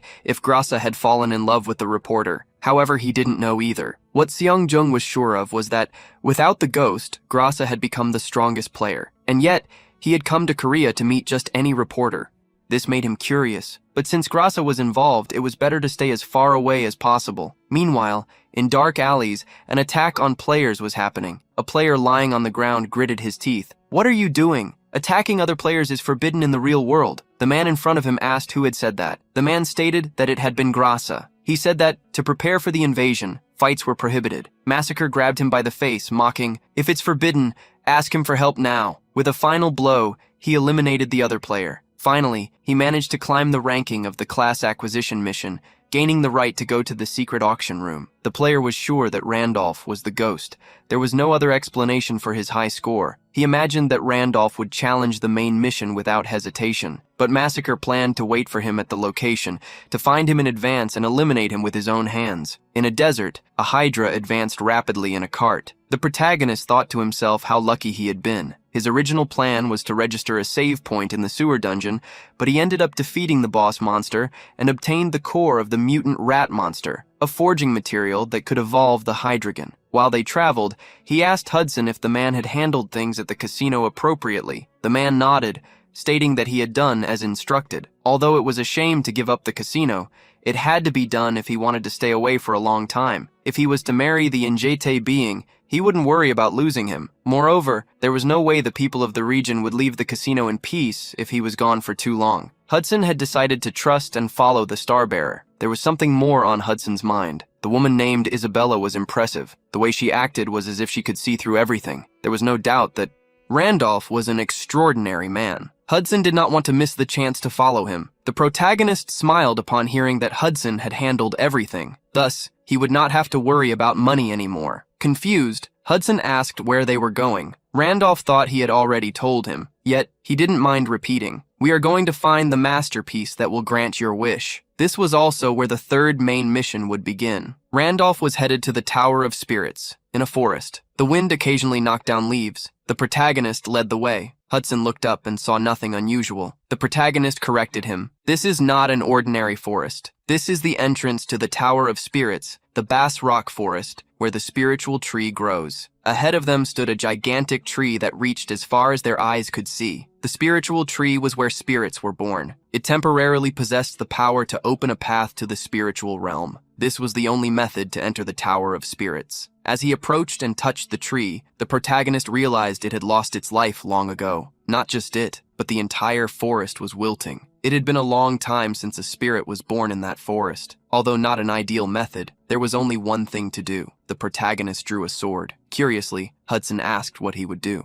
The sword gleamed with an intense gold. Before the eyes of Isabella and Hudson, the great tree was cut down. The tree fell, leaving only its base behind. Surprised, Hudson asked if it was okay to do that. As soon as he finished speaking, a light appeared in the sky. A shot was fired at the group, but Isabella moved in time, blocking the attack. The impact, however, even caused wounds on her hands. On top of a tree, there was a humanoid with hooves for feet. He held a bow and shouted a compliment to block that attack. "You really are something, human woman 1. Master of the forest, Buzz Rock." A level 9 superior triad had appeared. Hudson fell to the ground. He was surprised by the creature. After the first triad, others appeared. One of them commented, "We thought you had gotten lost. That's why we showed mercy, letting you pass through the forest. But you dared to cut the spiritual tree. Humans have lost the ability to feel fear." Guardian triads of the forest appeared from all the trees. Isabella counted at least 50 enemies.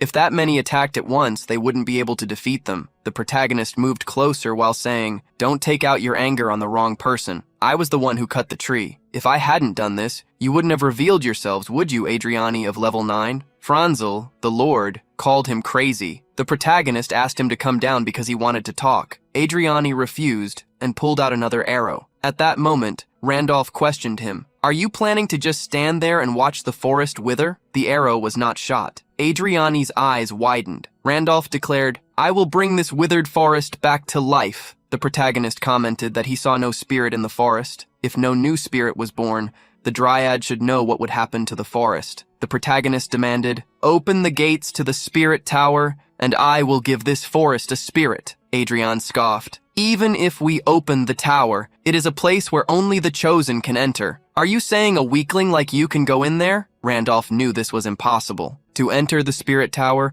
one must have the right talent and complete numerous missions. After waiting for several coincidences to align, only then can one overcome the odds and enter. Among the players, the number of those who managed to do this could be counted on one hand, given Randolph's current level. Entering was unthinkable. Of course, that was only if he were an ordinary character. The protagonist commanded, "Shut up and open the gates." An energy sourced from a secret trader overflowed. The affinity of the druid's nature was activated. "I will take responsibility for saving the forest, so open the gates immediately." When the Dryads heard the human's command, they grew furious. One after another, they began to grab their arrows and shout towards Isabella and Hudson. The leader of the Dryads remained silent. He raised his hand and ordered them to be quiet. He then descended, faced Randolph, and warned him, "You had better keep your promise." The protagonist assured that he would bring a spirit back to the forest.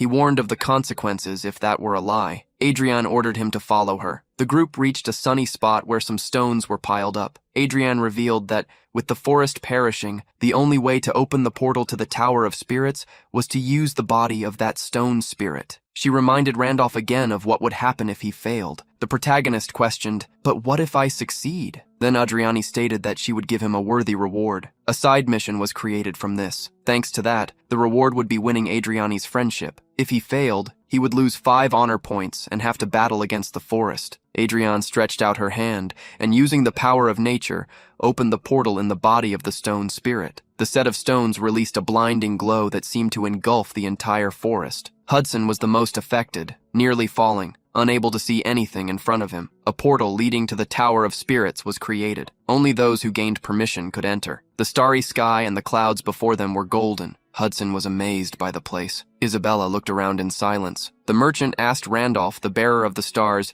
if they could enter the Tower of Spirits. The protagonist denied it. That was only the inside of the portal. To enter the tower, they would need to receive permission. Hudson asked, "Permission from whom?" As soon as he spoke, a golden spirit with a helmet appeared before them. Hudson asked if they needed to take that cute thing with them. The protagonist denied it. The spirit approached him, analyzing. Then it spoke. "I can feel a druid's aura. I grant you permission to ascend the tower." The spirit asked if the people behind him were his friends. The protagonist confirmed. The spirit then questioned if he would trust such people with his own life. The protagonist replied that he would. The spirit then allowed them to enter the tower as well, but it stated, each of them must face the judgment of the tower alone. The bodies of Isabella, Hudson, and Randolph slowly disintegrated, being taken to another region. The protagonist remained calm, but Hudson seemed desperate. The spirit warned that time outside passed more slowly. Therefore, they could ascend the tower without worries. Thus, it wished luck to the druid. The third mission, to climb the tower, appeared in a foggy place. Bewildered before the protagonist, a large door with a face, skeletal arms, and skeletons in its structure emerged. It had been a while since he had gone to the Spirit Tower, so he wondered what trial he would have to face to enter the Spirit Tower. A trial was necessary. It took different forms depending on the elemental affinity of the challenger. When he created Isabella, her elemental affinity was wind. For Hudson, who had an affinity for water, that would be the approval. Before him was a trial of an element he had never seen.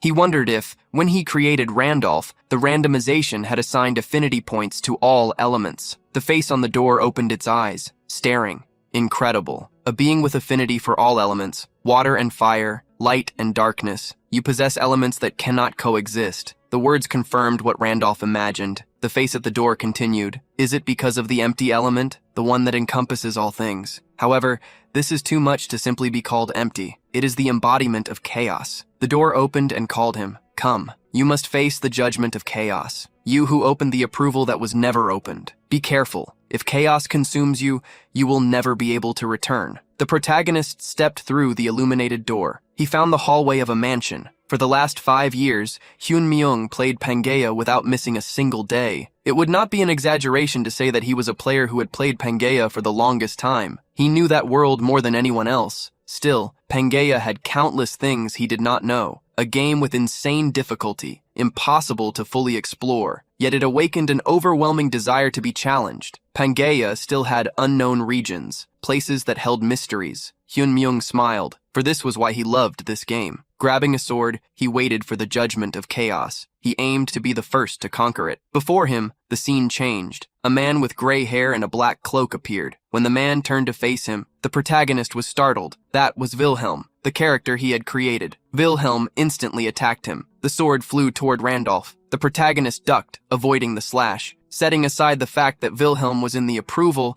the protagonist needed to defeat the character who used to be #1 in the game. He had to win. So Randolph rose and lunged. His strike sent Wilhelm's sword flying away. The sword spun in the air. Randolph thought he had won. However, Wilhelm recovered the weapon mid-air. He continued to attack him.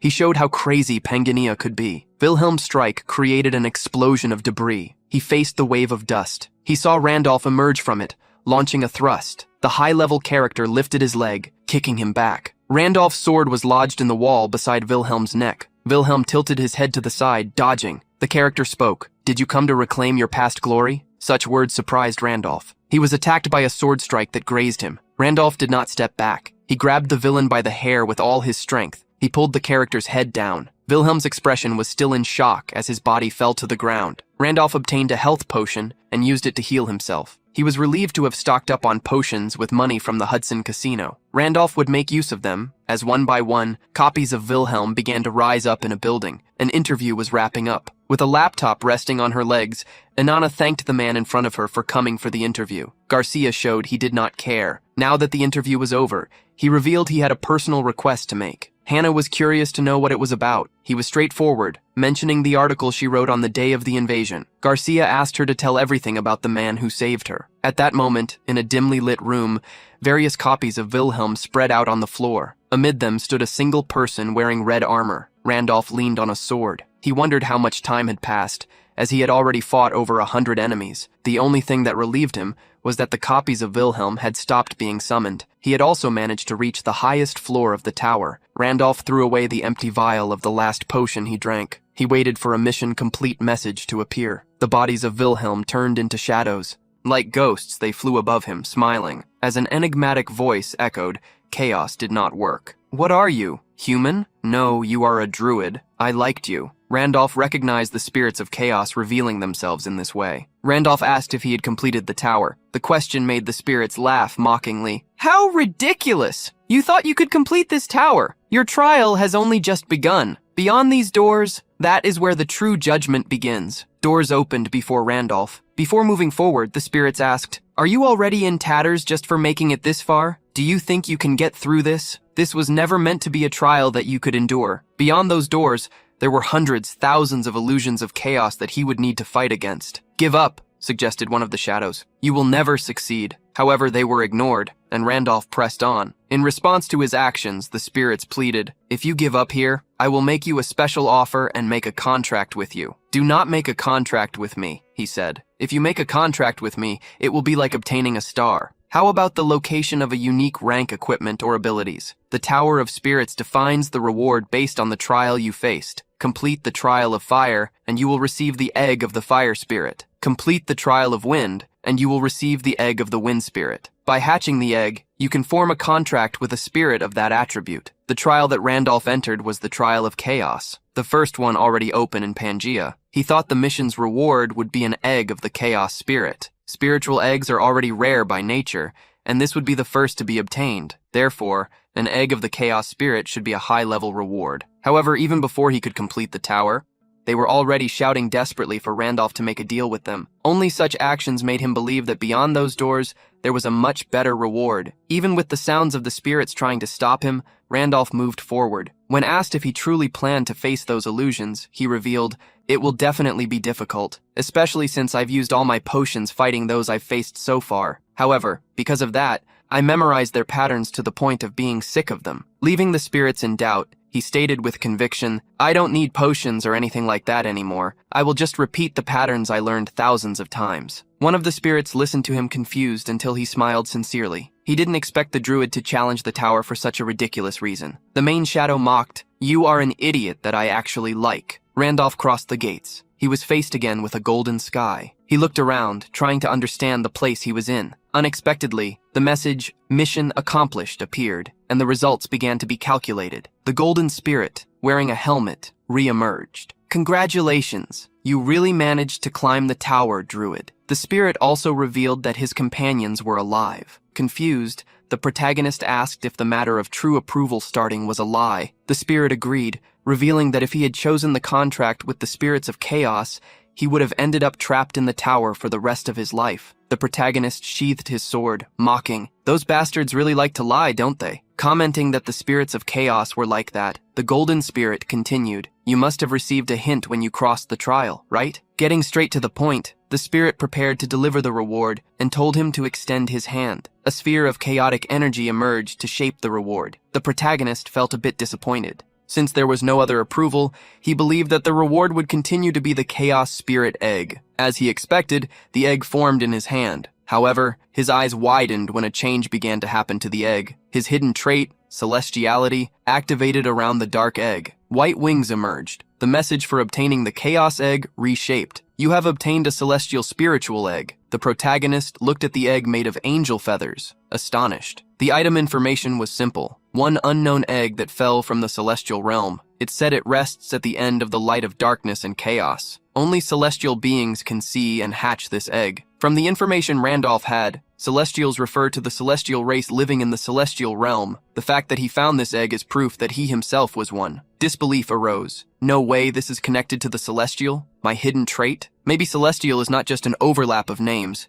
Perhaps this could be a trait related to the celestial race. The protagonist asked the spirit before him if he knew what that egg was. The only thing he knew was that this was not an ordinary egg. The King of Spirits had shown interest in it. The spiritual kings are some of the most powerful beings that exist. They are key mediators that make up Pangea. If even such beings are interested, it means this has tremendous value. Despite his curiosity, there was no way to discover any more information. So Randolph stored the egg in his inventory. He thus concluded the third mission. He became the first to finish the Tower of Chaos, earning 240 points in the Hall of Fame. More and more notifications popped up. Beginner's luck. The constellation of fortune is amazed by your results. The rewards have been enhanced. Excited by your adventurous spirit, the constellation of adventure. He licks his lips. The rewards have been enhanced. A constellation reminds you of your victory in the battle against yourself. The rewards have been enhanced. A cursed constellation shows interest in you, the owner of the celestial spirit egg. The rewards have been enhanced. The constellation that guides the black light remembers your name. The rewards have been enhanced. The protagonist recalled how some other constellations took an interest in him at the sanctuary of Dramute. He never imagined that 5 new constellations would also take interest in him. This time, constellations from the Temple of the 100 Stars. They are beings that play important roles in the scene of Pangaea, just like the spiritual kings. From the player's perspective, they are the kind of beings with whom you have nothing to lose by being on the good side. They can assign special missions directly or enhance your rewards, depending on how you complete them. In the game environment, the protagonist has heard that they enjoyed stories told by humans. Now he imagined this meant that they greatly appreciated the chaos trial that was shown for the first time in the history of Pangaea. The reward was evolved by the constellations. A list of 20 items would appear for him to choose 2 of them. Sometime later, Isabella and Hudson cleared the tower and left. Isabella received a wind spirit egg as a reward for her cleaning, and Hudson got a water spirit egg. The number of spirit eggs you receive as a reward is decided randomly by luck. Isabella managed to get 2 spirit eggs and decided to keep her promise to the Dryads, giving them one if they ever hatch the wind spirit and release it into the forest. The Bass Rock Forest could regain its vitality. The Dryad, as thanks, gave the best elixir she had, a mandrake. The mandrake is like a millennia-old medicinal herb, which absorbed the vitality of the forest. It was gifted to Isabella. She gave it the spiritual egg. In the end, the side mission was completed. The protagonist achieved the highest score and first place in the Hall of Fame. Later, the carriage they were following was led by a monster with multiple heads. The protagonist obtained an incredibly good skill this time, the level 11 Guardian Wall. It would protect his body from danger when he was in another world. It would also alert him. The strength of the protection varied depending on the skill level. For 30 seconds, the level 11 wall would nullify attacks of 1-star level or below. When he was in Pangine, Reunion's body would be protected. When he was in reality, Randolph would be protected. Now he also possessed enough golden scale fragments for 72 hours. He wanted to gather as many hours as possible for the future. Hudson suddenly called us and thanked us. He never expected to get a spirit egg. The merchant planned to hatch it as soon as possible. The protagonist agreed, remembering the difficulty of the path from the 9th to the 10th level. Before returning, he wanted to stop somewhere first and asked if Hudson would go with them. Hudson was willing to go anywhere. The protagonist thanked him. Soon, they arrived in an area with several homes, following Randolph and Isabella. Hudson was trembling, unable to believe where they were. The man held his hands to his head, while Randolph told him to be quiet. Isabella asked why Hudson was acting that way. The protagonist explained they were in the Garden of Knights, a territory of the Marquis Wiser. This was where Hudson's desperate fiancé was. Hudson kept asking why they were there. He was not yet qualified to ask Serengeti to marry him. The protagonist told him not to cause a fuss since that was not the plan yet. It was Randolph who wanted to speak with Serengeti. The protagonist walked for a while. He arrived at an area with broken houses and people living on the streets. He walked through the place until he reached a square. There was a memorial there. Many people were praying for those who had departed. Isabella approached him. She asked if he knew the names of the people on the large stone. Randolph shook his head, but he claimed to know why their names were there. All 500 names etched on the tombstone belonged to the knights who followed him on the great expedition. Randolph never found it strange not to know their names. He never tried to remember them either. They weren't even important name characters for that, even though those characters fought for him. The Myung always thought of them as part of the system. An old woman fell to her knees, screaming in grief. "Wilhelm, you bastard! Return my son!" While the woman cried out in anguish, Randolph approached her. The sobs of a mother who lost her son grew more intense until she fainted. Randolph caught her. Isabella curiously stepped closer. The protagonist called out, "Let's go to the aid station." At the aid station of the Church of the Goddess, people were screaming everywhere due to their pains. Hudson looked around. The place was crowded, and there were few people to help them. The situation left him confused. This is the Knight's Garden. It should be one of the 3 main cities of the Kingdom of Boran. Why does an aid station in a city like this lack staff? It seems there is a problem with how it's being managed. A man with dark circles under his eyes approached the group, sporting a smile. "You are the ones who brought Sister May when she fainted, right?" He thanked them for helping her, even when they could have ignored her. The man stepped closer to Hudson, staring at him with closed eyes. Finally, he stated, "To operate the aid station, we are collecting donations from the brothers who visit us. If you could donate just 50 gold coins, it would be a great help." Hudson felt confused,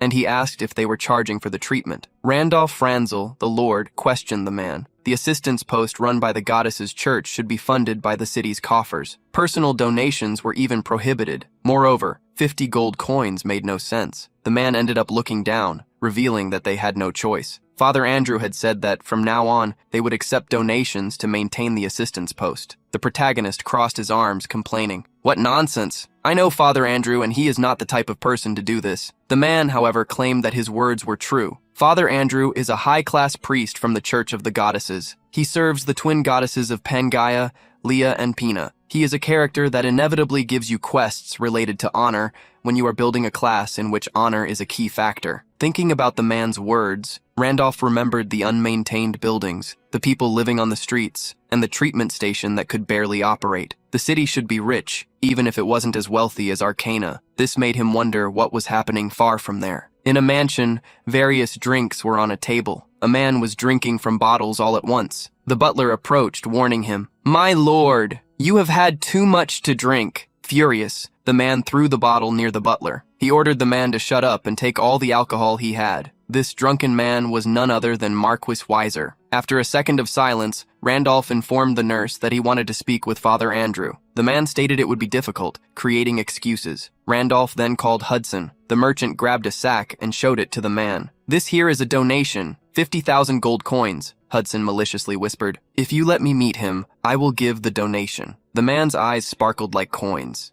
"I will guide you immediately." His scream was loud enough to be heard from the outside. Sometime later, Father Andrew received them. He invited them to sit down. The priest revealed that he had heard about the large donation. The protagonist agreed. The amount was indeed significant. "I heard you charge 50 gold coins just to receive a donation, so I figured I couldn't help you with a normal amount." The priest fell silent for a moment. Then he asked if the young man was disappointed. Just because the old priest cared about money? Randolph claimed he was actually curious about why he was so desperate. The priest clasped his hands, changing the subject. He vaguely revealed that he had heard they helped Sister May. Her only son had not returned from the great expedition. Since then, she lived in immense pain. She claimed it was her fault for not being able to stop him from going. Not only did she live like that, many others lost family and friends. Countless knights who joined the expedition never returned. According to the priest, the Knight's Garden lost many talented individuals and consumed huge resources like war funds. Still, this was such a prosperous town that, even with great losses, it could have recovered someday. Over time, the true problem began when Serengite, a blood relative of your lordship, returned. Serengite came back without both legs, but for some reason since his return, he remains unconscious and has not awakened. Many priests, including myself,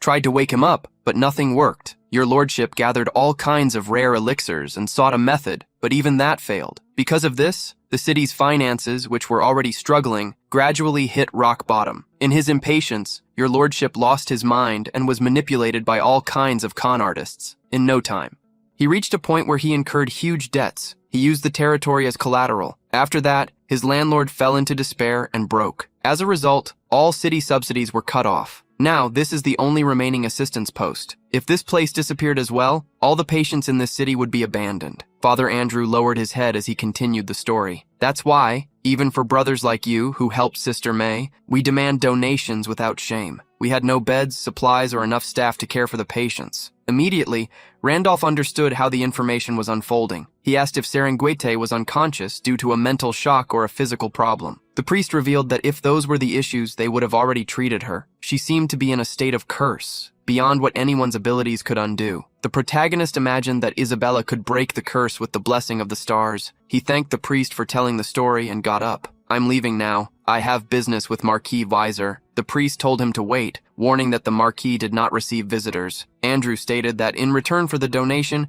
he could arrange a meeting in a few days. The protagonist said he had no time for that. He also didn't need to worry about money, as he had already secured compensation. Suddenly, a knight entered the room. Father Andrew! Father Andrew! The Lord instructed to bring him the guest who donated to the assistance center. The protagonist showed the priest that when it came to money, everything could be resolved. Randolph bade farewell to the priest and followed the guard. Andrew still thanked him. The protagonist stated that he didn't need thanks for money. However, Andrew was grateful, not for the donation, but for having helped Sister May. Randolph smiled slightly and said goodbye. It was good to see you again. Andrew, the priest, was a bit confused, but he did not insist on the subject. Soon the group arrived at the Marquise's mansion. Isabella and Hudson stood to one side. 2 guards faced them. Inside, there was a large table. The Marquise sat at the head. Randolph sat beside him. The Marquis, recovered from his drink, had a coffee. He scrutinized the man who had donated a large sum of money to the aid center. He wondered if he was a wandering merchant. He did not seem to have supplies with him. Perhaps he could be a rich young master traveling. Apologizing for the abrupt invitation, the Marquis introduced himself. The protagonist could see that the Visor had changed significantly. Marquis Visor was a knight who, in his youth, made a name for himself throughout the continent, thanks to his exceptional skill. His daughter, Serengeti, managed to obtain a star. She became a transcendence in Pangaea with his help. When he was Wilhelm, she ascended the classes of the strongest on the continent. Because of this, the House of Marquis Visor established its position and gained power in the kingdom of Bauhan. As gratitude, he swore loyalty to Wilhelm. Visor was the kind of man who repaid grudges with the sword. He returned kindness with loyalty. But of course, the protagonist did not know if only his appearance had been broken or if his heart had as well. The Marquise was direct, speaking about the financial troubles of the Knight's Garden. Therefore, he would like to make a proposal that would benefit both. The protagonist interrupted him. I will cure Serengeti. The Marquise thought he had heard wrong. He laughed like never before. Marquis Visor showed a look of outrage, realizing he was not mistaken. The young man before him was just another spoiled rich kid. Randolph began to be questioned if he had only heard the rumors about him and his daughter. If he believed he would receive a large sum of money if he cured her. The Marquis slammed the table furiously, nearly collapsing it. I have been deceived by trash before. How do you even lose count? Your gaze was full of fury. What more do I have to give until you're satisfied? The Marquis didn't wait for a response and sighed. What a waste of time. He called his guards to act. Randall then spoke. I don't need money, so listen to me. He went on to claim there was a chance to treat Serengeti. The Marquis shifted in his chair, asking why the young man would heal his daughter without wanting money in return. Placing the cup on the table, he revealed, This is a debt I am repaying to you, just as it is a debt I am collecting. I am the successor to Wilhelm, the Night King to whom you swore loyalty. Randolph demanded, Take me to Serengeti. I have something I need to ask her. In return, I will heal your daughter, who sacrificed herself for her master. The Lord's eyes widened and he began to laugh madly. Once again, many had claimed to be the successor of the Night King, and the young man seemed just another among them. With fury in his gaze, he ordered the guards, Eliminate him, along with those outside. A knight raised his sword to attack Randolph. The protagonist looked at him with anger in his eyes. He struck the cup in the knight's hand, sending the sword he held flying away. The Marquis watched, displaying a look of astonishment. The protagonist reassured once more. Prepare the arena. I will prove I am Wilhelm's successor. It didn't take long for everyone to head to the arena. Hudson and Isabella were in the stands. The merchant questioned what was happening for a duel to emerge so suddenly. Isabella saw Randolph as someone unexpected, but he always appeared with something beyond imaginable. The protagonist observed the knight before him. The man wore a set of equipment blessed by a high-ranking priest. The man warned, If you are lying about being the successor of the Night King, confess and seek forgiveness. Your life might still be spared. The The protagonist stretched his neck, challenging. Just don't go around revealing my identity as an excuse when you lose. The man swore by the honor of a knight. He smiled as he advanced. Let me see the skills of the self-proclaimed successor of the king. The sword swung close to Randolph's neck. The protagonist observed his speed. The knight changed the angle of his sword, attacking with a wide blow. Even with the strongest knights perishing on the expedition, the man in front of Randolph still had better stats than him. The difference was in equipment. He didn't plan to go easy. As Randolph prepared to draw his sword, the knight grabbed it with his other hand. He launched a downward attack. The protagonist moved forward and headbutted the sword's hilt. The sword's pommel hit him in the head, surprising the knight. You are not a fraud, but a lunatic. In the stands, the lord analyzed the battle, with a man beside him. He had seen many fools claiming to be the knight's successor to boost their reputation, but Wilhelm's fencing was not easily replicated. Having seen it firsthand, he could say that his sword surpassed human levels. It was incomprehensible to common people. Unless he showed a similar technique,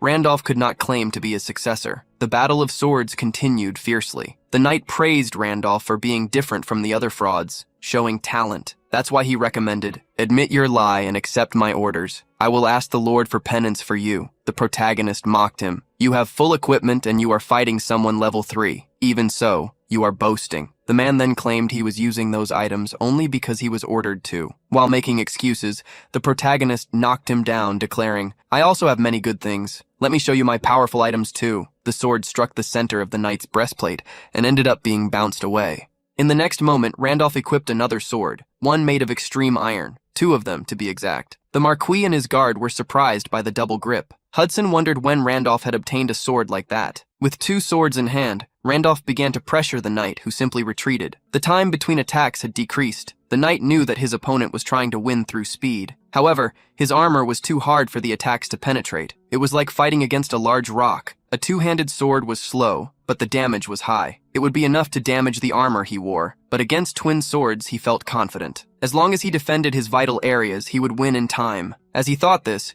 Randolph dropped the twin swords and retrieved the heavy sword, striking him like a cannon. The knight coughed heavily, and as he fell, Randolph recovered the twin swords again. Watch closely. I will show you the true fencing of the King of Knights. Earlier, the protagonist had been rewarded with the chance to choose 2 items from 20. He looked around and saw that there were several options. Among the options, he found the Extreme Iron Sword, part of the Extreme set. Just the sword increased mastery with the equipment by 1 level. How could he choose 2 items? He chose 2 copies of the sword. Thanks to the weapon mastery trait, the mastery level rose to level 5 and began to stack with other effects. In the end, with the accumulation of bonuses and the ability to read the memories of the star's bearer, his sword mastery reached level 10. Recreating parts of the sword technique of the Night King Wilhelm, now fighting for the first time with mastery at such a level, he pressured the opponent. The knight continued to defend against the 2 swords.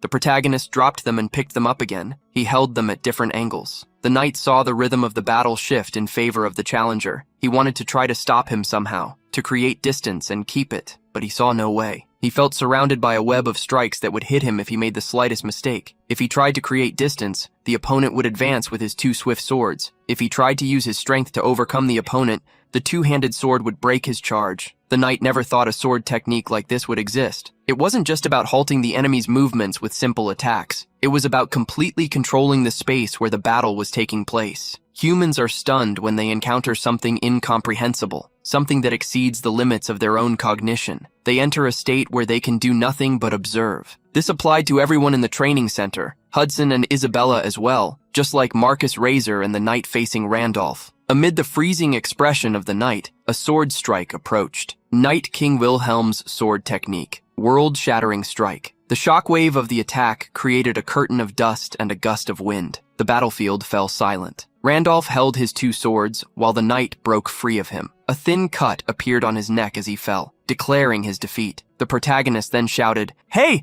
I need to show you more!" The leader of the knights approached Lord Visor, who immediately commanded, "Lucas, treat him with respect." The Lord of the Knight's Garden bowed. He clasped his hands to greet the descendant of the king. The knight lay in bed. Serengeti seemed to be in a weak state. The Lord revealed that she had been like this since returning from the great expedition, even after trying everything to wake her up. From elixirs to famous healers, nothing worked.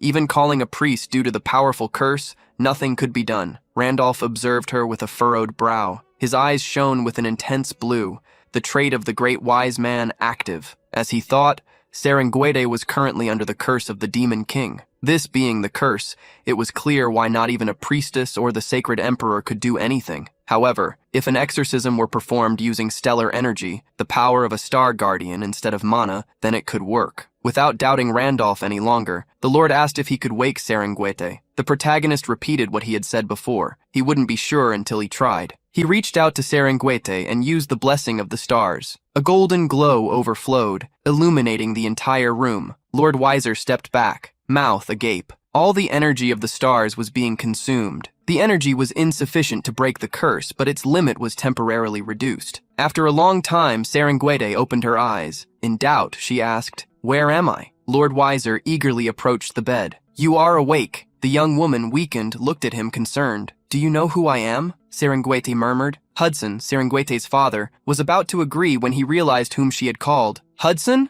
Who is that?" Hudson was behind the Lord. He trembled with a helpless look. "I'm sorry. I am so late." Serengüete. He thought that as long as she stayed alive, that would be enough. If he became a member of the city council and returned as soon as possible, the Marquis would also recognize him. Hudson thought if she had lost her lower body, then he would become her legs, because as long as she was alive, he would take care of her forever. Hudson believed that he would not give up.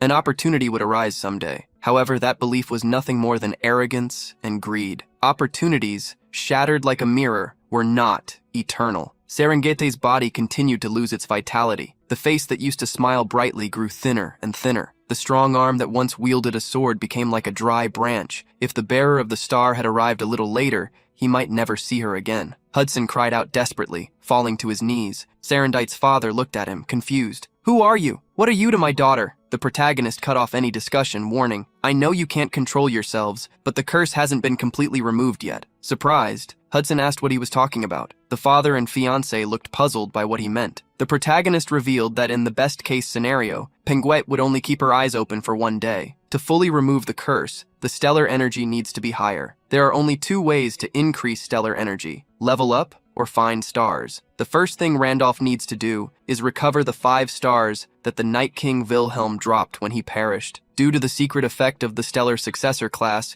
he could read the memories of a star's previous owner. He needed to recover them as quickly as possible. If someone got those stars first, he might never recover Wilhelm's memories again. Having recovered 1, 4 remain. If Randolph wanted to retrieve the rest quickly, he needed to ask Serendite about what happened on the day of the expedition. The protagonist requested that everyone leave the room, stating he needed to discuss something important with the patient. Lord Weiser and Hudson went to the dining room. The father, furious, slammed his hand on the table. "Are you saying that you and Serengüete?" Secretly, they promised to marry. The man agreed, apologizing for coming so late. Hudson heard something unexpected. "I am grateful you came from so far, for Serengüete, but from now on, you will not have her again." The merchant quickly got up. "I know I am not good enough, but soon I will join the city council. I will become a man worthy of being Endite, so please give me a chance." However, the man stated that the reason was not because he didn't like him. With sorrow in his eyes, the Lord revealed the consequences of the great expedition. "It cost us dearly. Restoring the knights and treating Serendite required a huge sum of money. In the end, after the territory's funds ran out, we were left begging for help from other houses." The Lord revealed that when this happened, it was the house of Duke Cien that approached him, a great house in the kingdom of Valan, powerful enough to rival the king. Duke Cien lent us a huge sum, on the condition that we sent Serengüete to him. At that time, I had no other choice. No matter what happened, continuing Serengüete's treatment was the priority. The Lord continued, with regret. Furthermore, even if Serengüete never woke and our family fell apart, I believed that for the sake of Duke Cien's house reputation, they would not simply abandon a girl they took in. So, I accepted the offer. For this reason, in a month, she will be sent to Duke Cien's house. The Lord claimed he made this decision to protect the territory and Serengüete. Therefore, Hudson should forget her. In the room, Serendite asked who the man beside her was. The protagonist claimed to be the king's successor, Knight Wilhelm. He was there to find news of her final moments. Serengüete would not be easily fooled. "Lies! He had no successor!" As expected of the person closest to Wilhelm, she would not be deceived. The protagonist then spoke. "On the day you faced a star for the first time, you couldn't stop worrying. If you consumed a star and transcended, you could stop being Serengüete." A strangerite's eyes widened as each word entered her mind. "That day, I couldn't understand the anxiety within you. However, thinking back now, you probably wanted your love for Hudson to remain unchanged. This was something that only she and Wilhelm knew. Serengeti wondered how he could be aware of that event. The protagonist continued, "And for you, I offered words of encouragement." Serengeti remembered that day as if it were yesterday. Looking back, she saw the man commanding, "Shut up and go get him." Thus, she was pushed off the cliff to fall upon her enemy. Tears streamed from Serengeti's eyes. Then, the protagonist said, "You really are Wilhelm." He revealed, "There are some circumstances. My appearance has changed, but yes, if you want, you can say that." The memories of when he was Serengeti back then were vivid. Hyun Myung was just a player, so it was clear he didn't know the details of what he had said. The encouragement he gave was just one of 26 expression emojis that appeared when pressing some keys. However, thanks to the secret effect of the star successor class, everything was now as vivid as feeling what had happened. It was as if the scene was being drawn inside her mind. Of course, that kind of encouragement wasn't from him, but was an action that reflected the personality of a character named Wilhelm. Serengeti remembered that Wilhelm was not the kind of man who would speak lightly to others, so this was already more than enough. The protagonist thanked her for believing in him. Serendite asked if he had become a sinner since his appearance had changed. The protagonist felt her. The young woman advised him to be careful with the knights. The protagonist stated he was already doing that.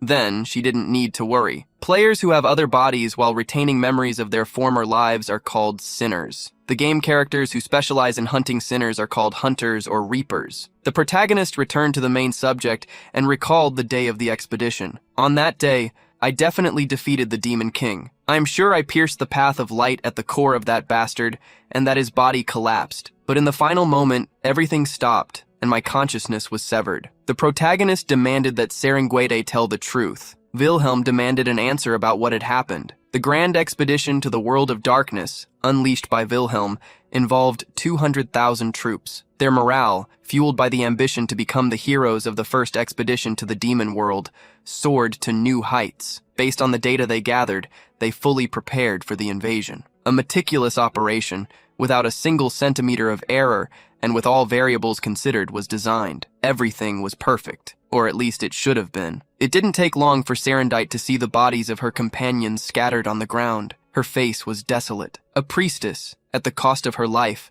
cast her final blessing on her companions. A rogue with a haunting gaze smiled to encourage his friends to move forward without him. Even the warrior fell in the end. Everyone placed their trust in Serengeti, but in the end, she could no longer advance either. Even after using so many lives as steps, they couldn't even reach the feet of the Dark King. As the young knight clung to the remnants of her life, the battlefield, which had fallen silent, began to emit the sound of cracks in the ground. When the undead started to rise, enemy attacks occurred, as if they already knew what the expedition would do. It made no sense unless there was a traitor. In the end, with the collapse starting from within, the young woman with the broken mind realized it had been impossible from the start. However, a flash of light destroyed the undead around her, decimating the enemies. A person approached. "Are you tired? Rest for a moment." The man, carrying a sword over his shoulders, was Wilhelm. He assured her it would be over soon. The martial god, as he was known, was a special being. Before him, the enemies had no chance. One could almost feel pity for the undead. Each of Wilhelm's strikes decimated the ground before him. A deep despair that the chances of victory had ended was cut short by that man with a single sword. He eliminated the enemies. Wilson then helped Karengit to walk. She thought he did not need to go so far for her, as her body had already recovered enough. He didn't care. Helping her regain some stamina would allow her to fight again. Except for those injured who were left behind, the two were the last survivors. Wilhelm wanted Serengeti to survive and return alive. He remembered how she cried every night, wishing to see a certain Hudson having his secrets exposed. "I wasn't crying!" But in the end, she agreed with a smile. "I will definitely see him." As they walked, a large dark magic circle appeared around them. Serengeti, in the midst of her surprise, was pushed by Wilhelm out of the magic circle. She screamed for him desperately. "When you come back, marry or fall in love, live well." The knight saw the future pass before her eyes. She could live, but the expedition would fail. The Night King was saving her life. Even if she returned alone, no one would blame her. That was the terror of the battlefield. If Serengeti managed to return, she could see those she loved and return to a happy life. The lost companions emerged in her mind. Making a decision internally, she apologized to Hudson. She used a position-switching skill. Wilhelm was affected by the magic and saw the magic circle explode. When everything returned to calm, the look on the Night King's face widened. He saw Serengeti lying on the ground. Telling the story, Serengeti revealed that she was lucky not to have been completely swept away. Even though she had lost both legs, the elixir he had given her allowed her to survive. The protagonist remembered how dramatic that scene had been. After that, he had placed a disappearing talisman on her body. Her presence could no longer be felt. Thus, she was able to watch the situation that followed. Randolph asked her to tell what had happened. Imagining what he wanted to know, Serengeti revealed that the Dark King had manifested. Just as Wilhelm himself remembered, the king was defeated. However, Wilhelm had frozen at the last second. After the final blow, when he struck the Skeleton King with his sword, the Dark Being laughed. "You monster, even if you are a 5-star transcendent, you made a mistake. Without a goddess's authority, you can destroy my flesh, but not my essence." The monster transformed into a pile of dark energy and attempted to engulf Wilhelm. The Dark Being praised the Night King and declared, "As proof of my respect, I will use your body as my new vessel." A sphere of evil energy surrounded Wilhelm until a light began to overflow from within him. The light banished the darkness. The spirit of a goddess, Pina, emerged behind Wilhelm. The Dark Being cursed her for intervening so grossly. As the Dark King raged against the goddess, Wilhelm's body fell to the ground. Serengeti revealed she did not know what had happened after that. Having discovered Pina's intervention, the protagonist wondered what had occurred for such beings to appear on the walls of the Knight's Garden Castle. Some guards yawned, bored as they talked. They saw a cloud of dust rising on the horizon. With a stunned gaze, one of the guards tried to figure out what was happening. He saw, emerging from the dust wave, hundreds of pairs of eyes. Shock overtook the knight. He began to shout, "Monsters! Monsters! It's a horde of monsters! The city is under attack!" A long time ago, a war between light and darkness occurred in Pangaea. The goddess Leia ended up perishing, and the continent was divided by darkness. With the separation of the territories, a dark void emerged. People spent astronomical sums to develop teleportation portals between the lands. This was an essential function for transportation between the continents. At the same time, a portal was an unknown object that traversed the void. Those who ended up being abandoned could connect to the void and bring the disasters that lived there. The guard announced the arrival of the monsters. A gigantic horde marched toward the city. Randolph was talking to Serengeti and understanding everything she had said. The intervention of Leia's sister was something he had not expected. This might have been the first reason he could not eliminate the Dark King. For him, the game seemed to freeze, but Serengeti saw everything, which meant that the game characters were not affected. This indicated that possibly the players were set not to be able to defeat the Dark King. As for the existence that could not have its essence eliminated mentioned by the king, Randolph imagined that common players could not eliminate it. Only those who entered that world could. Hence the condition to become a player emerged. If your character was eliminated, you would be summoned. However, Wilhelm had not been the first character that Ryu Myung lost. Therefore, this should only happen when the strongest character that the player created was defeated. Ryu Myung always liked games with difficulty. Hardcore. He evolved his characters. When they no longer seemed promising, they were abandoned. Another was created. This meant that, possibly, he had never managed to unlock the summoning. Though not certain, Randolph imagined this was the truth. He now knew what the next steps would be. Discover who the traitors were that interfered in his expedition. With the story Hudson told, it was possible that one of the 8 heroes, not even mentioned in his memory, was involved. He decided to hunt down even the last of them. The protagonist moved to the next step. Having failed to destroy the essence of the Dark King, he decided to eliminate the Dark King who summoned the players into the game once and for all, to put an end to it all. The protagonist heard Hudson banging on the door desperately. The merchant entered the room, warning about the attack on the city, leaving Randolph worried. Randolph, Hudson, and Isabella went to the streets, which were already being ravaged. Fire spread through the city. Houses were burning. People were desperate, and knights were trying to stop the invasion, without success. Isabella frowned. An invasion of this scale could only mean one thing. A portal had been broken. Even though he had heard that Weiser neglected the city's finances, Randolph never expected that even the maintenance of the portal was in ruins. Suddenly, knights mounted on horses left the Lord's mansion. With Weiser leading the charge, the protagonist called out to him. He was surprised to see that Wilhelm's descendant was still in the city. The protagonist asked what had happened. According to the Lord, The monsters had invaded. Something had gone wrong at the three gates, to the east, to the west, and to the south. Hudson was shocked at the scale of the problem. Though embarrassed to make such a request, Weiser asked if they could lend their strength.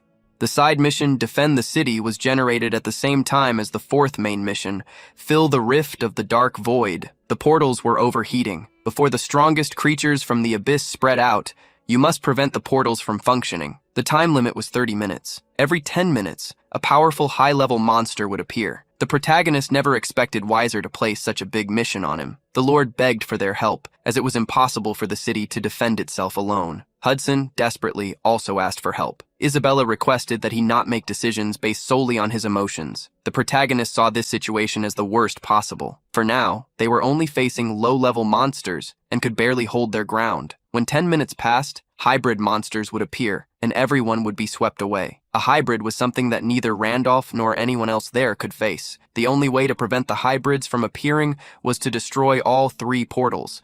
However, there was not enough combat strength. The common soldiers were defending the city. This meant that the Order of Knights, along with the three, would have to push through the wave of monsters and destroy the portals alone. It would be a dangerous gamble, and the odds were low. However, the reward was something he had never seen, the Golden Scale Shop. A shop that possibly used the items obtained to access the power of Pangea in real life. Time was short. With almost no preparation, there was no way a main mission could be completed rationally. Randolph should give up. There was no reason to throw his life away for something useless. Amid such thoughts, he looked back, seeing the memorial stone. At the same time, people began to scream desperately as monsters invaded through another gate. They couldn't escape. The monsters were closing in on them. They eliminated one by one, from children to the elderly. The screams echoed in Randolph's mind. He clenched his fist tightly. He was making a decision. That was when Lord Weiser saw Father Andrew. The priest was supporting a man, helping him flee. Lord Weiser shouted, "Knights, follow me! Eliminate these monsters and save Father Andrew!" Lord Weiser's sword, though his body was not the same as years ago, still showed his strength. He rushed quickly towards the priest. He ordered him to get on a horse. "We cannot save everyone. If we lose you, the only high-ranking priest, there will be no hope left." Father Andrew swore he could still help, but without realizing it, a monster jumped towards him. Lord Weiser was too far away to defend him. In the last second, a young woman from the desert appeared and eliminated the monster. Weiser's eyes widened in surprise. The priest looked at the young sister with the same expression. Hudson and Randolph walked towards her. The protagonist commented, "This will be difficult this time. Anyone who wants to give up can do so." "Do not say that." Hudson refused to back down. "This is about defending the territory of Serengeti, so I will help." As they moved, Hudson grabbed some potions to distribute. Isabella stared at him. "You talk as if it's easy." Despite the light argument, Randolph asked her to assist them. This was a mission that anyone Sam would have rejected. There was no way to complete this challenge while dragging characters from a nearly crumbling city. The only reason Randolph accepted this mission was not because he felt pity for the people perishing. It was not because he felt responsible for the city's fall after the expedition he led. It was also not because he wanted to protect the family of a subordinate who gave everything for him, much less because he felt guilty, but because he was someone who loved hardcore games. Randolph ordered, "Everyone listen carefully. We will now begin to carve our path through the monsters." The horses advanced, with Lord Weiser commanding the knights. Soon they reached a group of monsters. A knight shouted, "Marquez, are we really going to try to get through them? If we fail, we will be isolated in enemy lines." The man kept trying to get the Marquez's attention, but he was ignored. Weiser knew the mission's difficulty, but he believed in the bearer of the stars and his words. Before the advance, he had been incredulous at the suggestion of a frontal attack. With the number of knights, advancing without becoming isolated in the process was impossible. Randolph questioned him if there was another way, and was left speechless. The protagonist reminded him that they needed to destroy the portals. It wasn't about whether they could do it or not. It was about doing it. With courage returning to his body, the Lord ordered, "Advance! Do not slow down! Do not stop moving!" As they advanced, a large monster with tentacles full of claws appeared before the main gate. Weiser was putting all his trust in Wilhelm's successor. The protagonist smiled, even in front of the monster. One of the tentacles came closer, crashing down on the knights, but a spear was thrown at it, tearing through the tentacle of the giant octopus. While the monster was still recovering, Randolph grabbed a teleportation book connected to one of the portals. As the knights headed to the main gate where the monsters were, someone with horse legs appeared in the rear. A portal connecting to Buzz Rock Forest had been created. Dryads emerged one after another. The forest warriors came together to help a friend. The dryads attacked, launching their arrows at the monsters. A rain of attacks fell on orcs and goblins. The Lord looked back, quite surprised. He never imagined he would receive help from the Dryads. Another surprised person was Randolph. He never expected that the side mission he received in the forest would be useful so quickly. He had given the Dryads the spirit of the wind, and as a reward, he became their friend. He received a teleportation book linked to the forest against the invading monsters. The Dryads would show him what it meant to be their friend. The leader of the Dryads aimed his arrow at the great monster blocking the gates. "If you want to get past him, don't worry, friend. I will clear the way for you." The energy of the wind surrounded the Dryad, gathering in his arrow. The released arrow flew forward like a beam of light, slicing through the air as it headed towards the people. When it hit the target, a massive explosion occurred. It destroyed the monster and caused damage to all the surrounding enemies. The city entrance was destroyed along with the monsters, opening a path for the knights. One by one, the knights celebrated for having managed to pass. Lord Weiser celebrated the success. Isabella, chasing Randolph, commented on how they would need to destroy the portal. The protagonist could hardly believe they had passed such a level 9 monster so easily. The Lord raised his sword, announcing, "It is too early to celebrate. The wave of monsters is not over. We have approximately 6 minutes until the hybrid emerges from the rift. We need to destroy all 3 rifts and stop the wave before that happens. From now on, we will split into 3 units. We will simultaneously destroy the last 3 points. In the remaining time, we will finish this once and for all." In the rear, the protagonist warned Weiser, "We should split into 2 forces." The Lord felt they did not have time. Randolph then alerted him, "Even though the Dryads dealt with the order of monsters that invaded the city, there will still be a large number of monsters guarding the distortion portals. If we split into 3, we won't have enough strength to destroy them in time." Understanding Randolph's intentions, the Lord asked what they would do with the last portal. The protagonist made a decision for the remaining portal. "Only I and Father Andrew will go." Everyone was upset upon hearing the decision.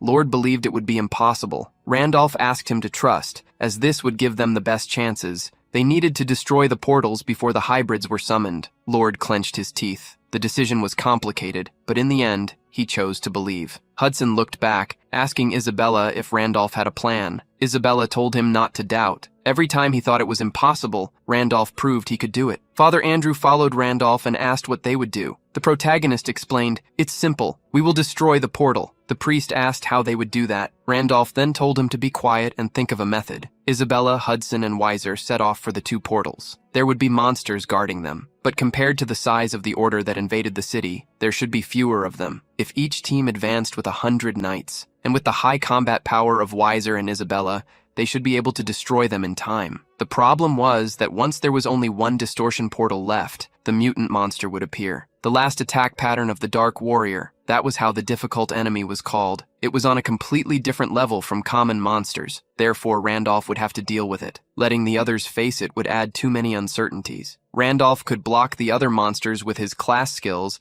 and force a one-on-one situation. The minimum time to complete the mission was 30 seconds. If a high-ranking priest like Andrew helped, that would be enough time to make it possible. But if they were delayed by even a second, the chances would drop exponentially. With this conviction, the protagonist took from his inventory the summoning stone of the Hydreigon. Climbing on one of the beast's heads, he and the priest.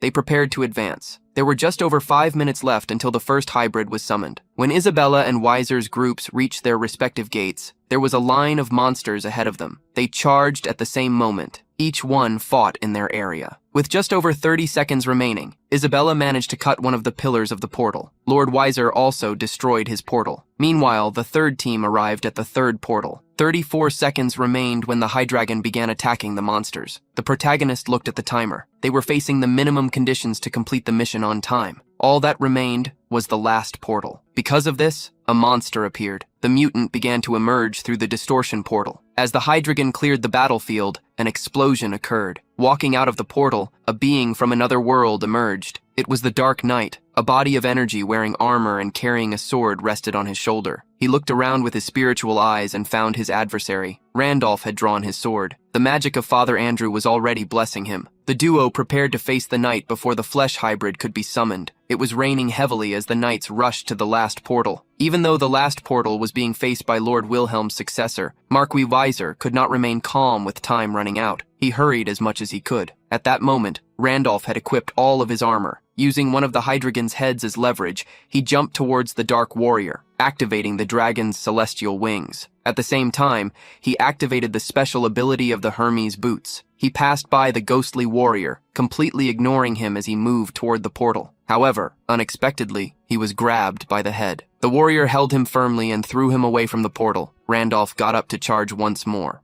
But the monster's energy pressed against him. It prevented him from moving forward. The beast, Hydra, stepped forward, roaring at the ghostly warrior. All the heads attacked at once, trying to devour Randolph's enemy. The warrior vanished. However, in the next second, energies from various cuts sliced through the Hydreigon's body. In an instant, the enchanted beast was destroyed. Its summoning could only happen again in 24 hours. There were only 20 seconds left for the hybrid to appear. Randolph couldn't waste time this time. His sword aimed at the warrior and struck the side of the monster's helmet. After the heavy blow, the protagonist switched to a double grip. However, as he swung one of the swords, the knight struck his arm. The blow that should have cost Randolph one of his limbs was nullified by Father Andrew's magic, which restored his arm. The spiritual monster did not stop. It raised its sword again, with both hands in front of its body. Randolph blocked the attack but was thrown back. Father Andrew, who until then had only helped from a distance, was targeted by the warrior. The priest merely blinked, and the monster was already before him. Randolph appeared between the two, blocking the attack. However, the shockwave sent Father Andrew towards some monsters. A slicing blow passed by him, hitting the enemies behind. In an instant, Randolph and the priest found themselves surrounded. In light of this, the protagonist used the ability Star Piercer. Light fell from the sky, decimating all the monsters around. With a focused gaze, the protagonist attacked the knight. The clash of swords created a wave of energy. There were only 11 seconds left for the summoning of the flesh hybrid monster. This clash would decide whether they still had time to prevent its appearance. As a result of the attack, the ground was stained red. The Dark Knight's sword struck Randolph's shoulder. The knight stared at him in silence, wielding both swords. Randolph managed to restrict the monster's movement. This made him smile satisfactorily. "Now you will have to stay here. Quiet." Randolph called Father Andrew. "Recite the prayer of exaltation." Andrew closed his eyes and clasped his hands, obeying the request. "Pray only for me." Before they moved on to the third portal, the priest asked, "Is it really possible for us to complete the mission, just the two of us?" After a moment of silence, the protagonist declared, "If we had enough time, we could somehow manage just the two of us. But with my current abilities, destroying the distortion portal in the remaining time is impossible." The priest was shocked. If Randolph knew it was impossible, he shouldn't have insisted. "You know that if we fail, we won't be able to save even the powerless brothers and sisters of this city." The protagonist asked Father Andrew if he wanted to save everyone in the city. The priest nodded immediately. "If that's what you want, recite the prayer of exaltation, just for me." Andrew was shocked to hear such a command. The prayer of exaltation, also called the prayer for exaltation, is a sincere prayer offered to the goddess by a high-ranking priest. It is a prayer that only a small number of true priests among the high-ranking clergy can offer. If this prayer is recited by someone who is not the goddess, then, for a brief moment, the target gains a power similar to the divine authority of the goddess. At the same time, offering this prayer to someone who is not the goddess can mean the priest's final prayer, a declaration of abandonment from the goddess's embrace. Andrew had been born to serve only the goddess. For someone like him, taught to dedicate himself solely to her, this would be a loss more painful than death itself, a sense of emptiness, as if everything in the world was gone, disappearing into other words. The exaltation prayer is a skill that risks everything of a priest.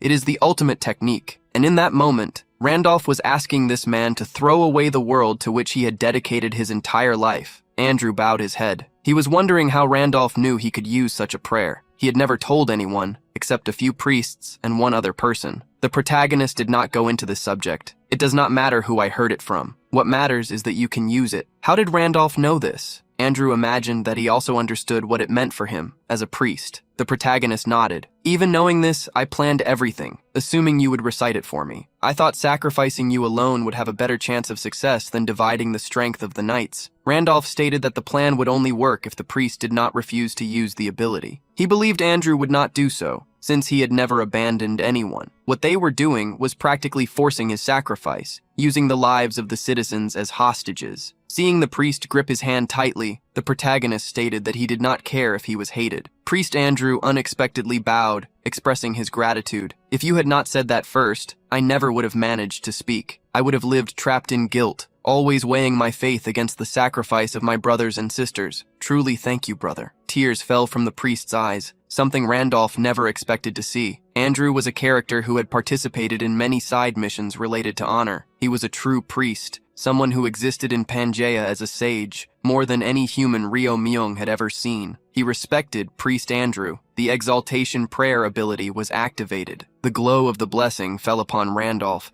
Strength, vitality, agility, intelligence, and endurance, all attributes were enhanced. The effect would last only 2 seconds.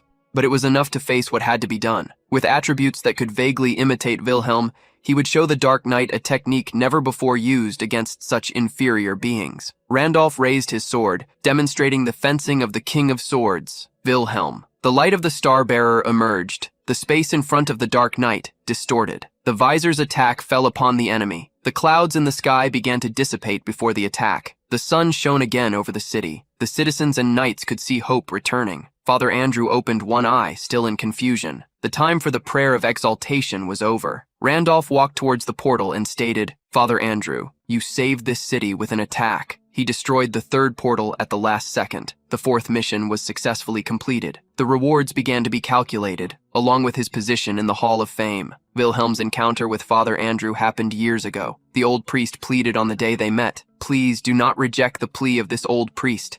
I beg you, save my poor daughter." Brother, the beloved daughter of Andrew Andasar, a young woman transformed into a light due to a dark magic curse. Even having transformed into a monster, Andrew could not abandon the daughter he loved, so he hid her in the underground, away from the eyes of the world. However, as she was gradually consumed by the rising, powerful energy of darkness, he could no longer cope with her alone. Secretly, he began to search for someone who could help him. What mattered was finding someone strong enough to purify Andarsar. Finding someone who valued honor and was willing to keep the secret took him quite some time. When the 100th mission of honor was accepted by someone, Andrew found the right person. At the request, Wilhelm ordered to lead the way. They went to the underground. A door was opened.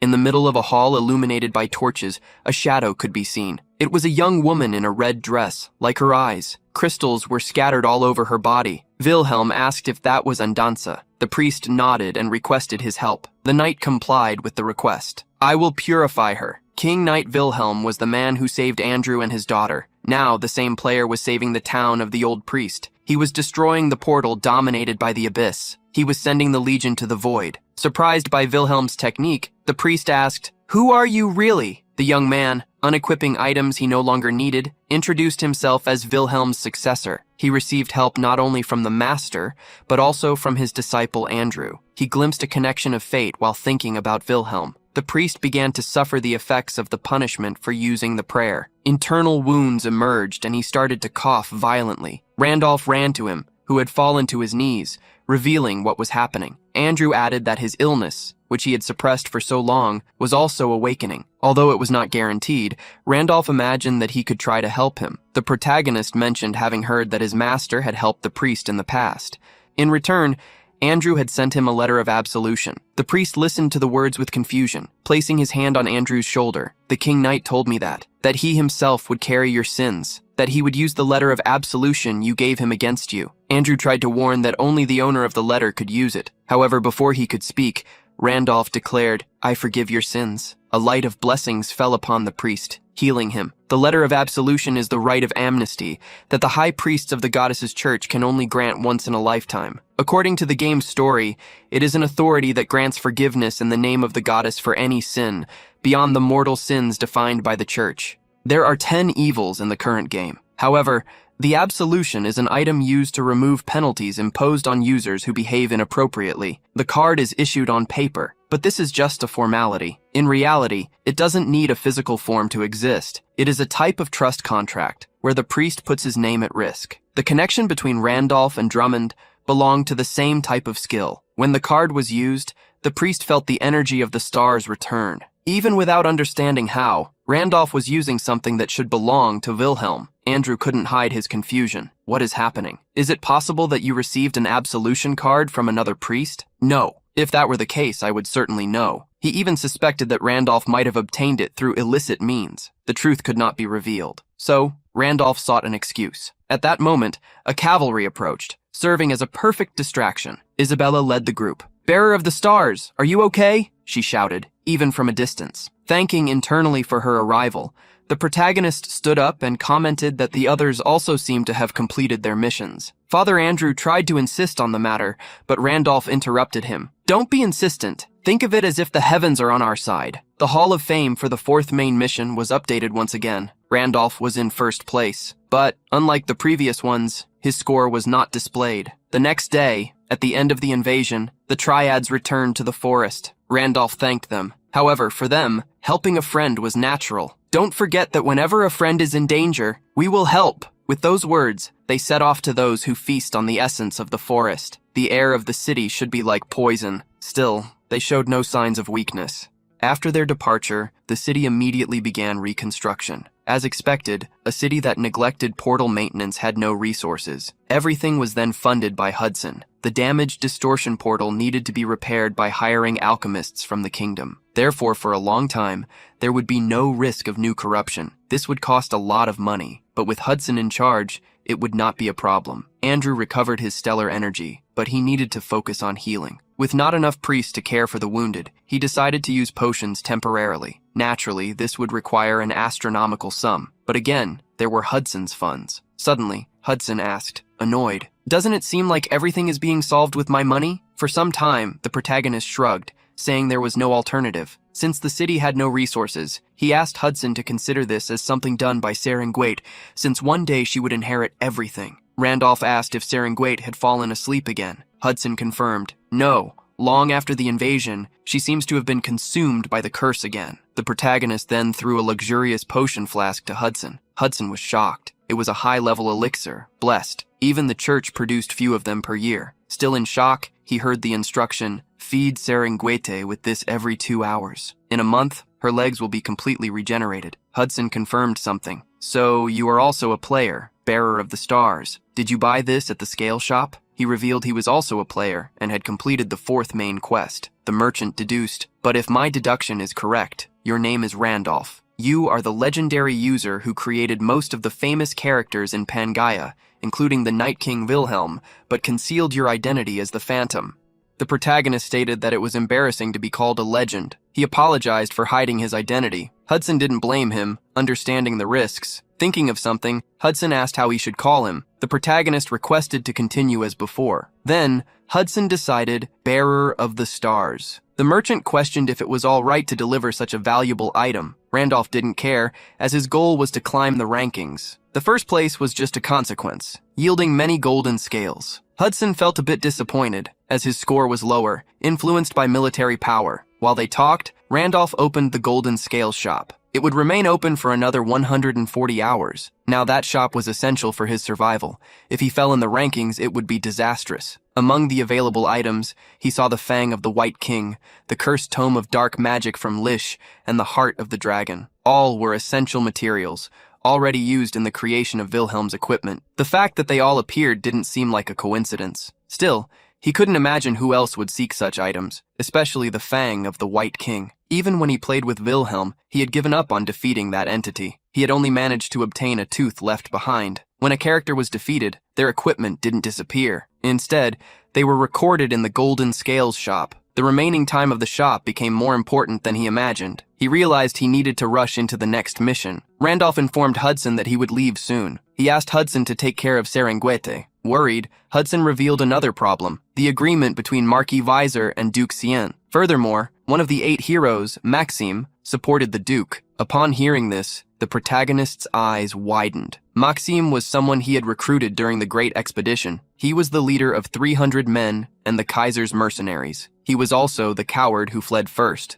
In the swamp of the demon world, Randolph planned to face the so-called 8 heroes. He saw an opportunity there. He instructed simply, buy time until I return. They told Weiser that it was I who asked. He will find a way. The Serengwete cannot be delivered to the educated. Cien Hudson asked concerned if he could manage it. To encourage him, Randolph said, the Serengwete said that even without fighting, you are someone one can trust. I trust you too. Hudson listened in silence and nodded. The next day, after getting suitable clothing, Randolph prepared to leave. He thanked the Marquis for the gift. Weiser wished him a good journey. When When saying goodbye, Randolph asked him to settle the compensation with Hudson. Before leaving, he visited the grave with the names of those who died in the expedition. There were names he remembered: James, Noah, Lucas, Jacob, Zion, heroes of unmatched valor. To all of them, he wished eternal peace. Even if belated, the gesture was made. Unbeknownst to him, a message appeared. 500 knights found eternal rest. Honor increased by 50 points. A true achievement. The hatching rate of the celestial spirit eggs increased. Reference point of the Knight's Garden registered in the teleportation book. Some knights asked the Marquis about the promised reward. Weiser responded. He said he would give compensation to the families of the slain knights. The amount was 10,000 gold coins. However, according to him, Hudson would pay later. While the Hydreigon pulled the carriage, Isabella asked where they would go. The protagonist replied that he would follow the call of the stars and bring someone with him. Isabella was curious. It was someone essential to strengthen the group. Another character who remained asleep, hooded in a city illuminated by lanterns, was the Supreme Lightning, Isaac. A few days later, in the underground dungeon of the Cemetery of Crows, a boss monster, the zombie raven, was defeated. As a reward, a golden fragment of 9 hours was obtained. This evolved into becoming the core of the zombie raven. The protagonist picked up the item. Isabella, curious, asked what it was. Randolph revealed that it would allow them to enter Cramdell, the city where Isaac was. Cramdell was the city of darkness. It was ruled by the White King, the guardian of the North. It was home to different types of demons and mythical beings, with intelligence comparable to his own. Even unknown things infiltrated the festivities. This place was known as an impenetrable fortress, beyond the reach of the demon world, the ruler of the abyss, or even humans. Normally, humans could not go there. But using the core of the zombie raven, the story was different. Activating a special trait of the glutton, the protagonist ate the core, surprising Isabella. The absorption rate began. Energy flowed into Randolph's heart. The trait of the glutton evolved into the trait of the zombie raven king. Now he had obtained the summoning of the zombie raven, a form of transformation. A dark hood and a raven mask with red eyes appeared, revealing the perfection of the transformation. In the middle of the armor, there was a red crystal that seemed to be the core of the disguise. It could possibly be removed if destroyed. Surprised, Isabella asked what was up with that appearance. The protagonist guided her to treat it as a disguise. This way they could enter Cramdell without problems. As he spoke, unexpectedly, Randolph imitated the cawing of a raven, surprising Isabella. That was a side effect of the transformation. The protagonist took the armor he had, Michaela's set, and told Isabella to wear it. With the armor, she would obtain dragon wings since she belonged to a semi-dragon class. Isabella, while wearing the armor, would be seen as a monster by others. Still far from crumbled, Handoff decided to explain the rest. On the way, the duo traveled on a boat. When putting on the armor, Isabella saw it adapting to her body. The heavy armor transformed into something lighter that did not completely cover her body. Instead of a helmet, horns appeared. Confused, Isabella asked how he knew so much. Randolph replied that the stars revealed it to him. Looking around, Isabella observed the monsters on the ship. They all seemed formidable beings. Just by looking, she realized they were between levels 7 and 8. It was a miracle the ship could navigate with so many monsters aboard. Randolph explained that only evolved monsters could enter Crandall. It was necessary to have intelligence. No one would cause trouble, as there was a ruler in the area. Isabella and Randolph heard a sudden noise. A gigantic being appeared beside the ship, resembling a spherical mass filled with tentacles of flesh and huge teeth. The creature slowly pronounced, "I am hungry." With numerous claws, one of the tentacles approached the boat. A crimson glow appeared in the sky above the creature. A skill, the Eye of Medusa, was activated. Isabella looked out the window, surprised to see that the level 9 boss monster had been frozen. The Eye of Medusa was one of Crandall's main defenses. Anyone attempting to violate its rules was eliminated. Randolph explained that because of this, intelligent beings never broke the laws. Isabella listened attentively. While they were talking, someone entered the ship's cabin. "We apologize, esteemed passengers. It seems an impurity has mixed into the domain of Crandall.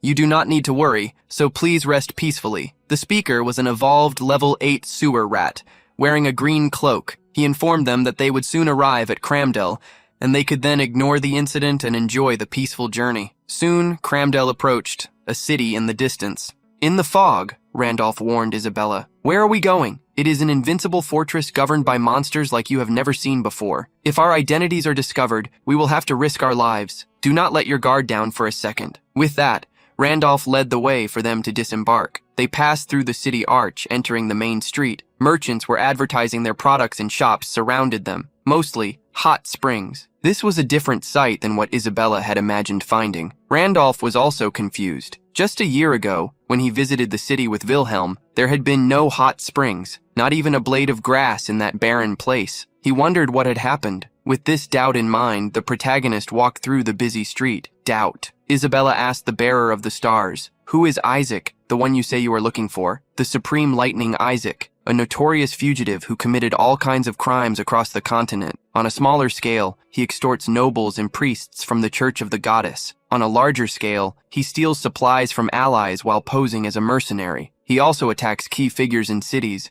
and unleashes waves of monsters through the portals, rendering them unusable." Isaac had been the mastermind behind the incident that annihilated a mining town. Randolph summarized him as a dangerous person. Isabella felt a certain pride in his words, but it also made her think that Isaac might not even be human. The protagonist could not explain why Isaac was in Crandall. He had seen Pangeen lose players several times, and yet the game company took no action. Despite the protests, the Myung did not know at that time that this was not an ordinary game. Now, Randolph stated that Isaac was someone they needed to recruit. Still, Isabella showed concern. "Now that I know he is dangerous, if his actions pose any threat to you, I will have no choice but to eliminate him mercilessly." Randolph smiled, realizing he could count on her. Isabella then asked him to describe Isaac's appearance. After thinking for a moment, he replied, "On his forehead, there is a lightning-shaped scar. He has blonde hair and has the wings of a celestial dragon, just like you." While speaking, Randolph stopped in front of him. There was someone who matched the description perfectly. Isaac was there, arguing with a cactus man. He was holding a sign and insisting, "Sir, you didn't understand what I said. I assure you, this thermal spring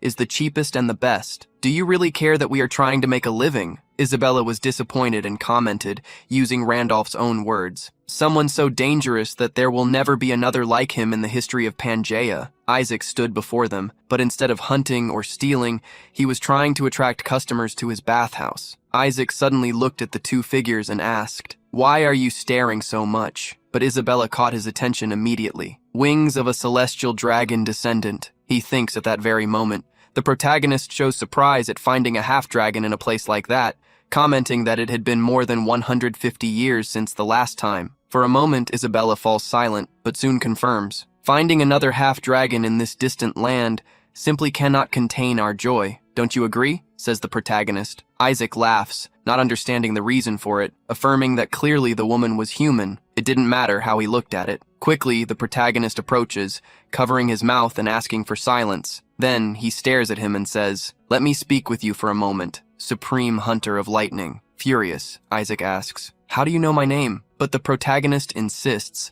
stating that Medusa is watching and that he must measure his words. "Completing your situation is not so different from mine. Just because you have the wings of a descendant of a celestial dragon, monsters recognize each other as monsters. But Isaac's eyes cannot be deceived. The reason is simple. He entered that place just like Isabella did. However, unlike her, the equipment he uses is hidden. Only the wings are visible. They are concealed by a transparency cloaking potion. Still, no matter how well hidden it is, in Hyun Myung's eyes, the equipment Isaac wears is clearly visible. He whispers in her ear that he cannot be fooled. He asks her to follow him in silence, or everyone there could die together. A change happens immediately. Isaac takes Isabella's hand, laughing, and decides to join the game. He introduces himself, confirming that this is indeed an interesting meeting. "Nice to meet you. I am Isabella, a half-dragon." This makes everyone laugh even more. Hyun Myung corrects her. "Half-dragons do not introduce themselves that way, Isabella." Setting introductions aside, Hyun Myung suggests they leave and find a more appropriate place to talk. Thinking of a destination, he sees a flyer for the hot springs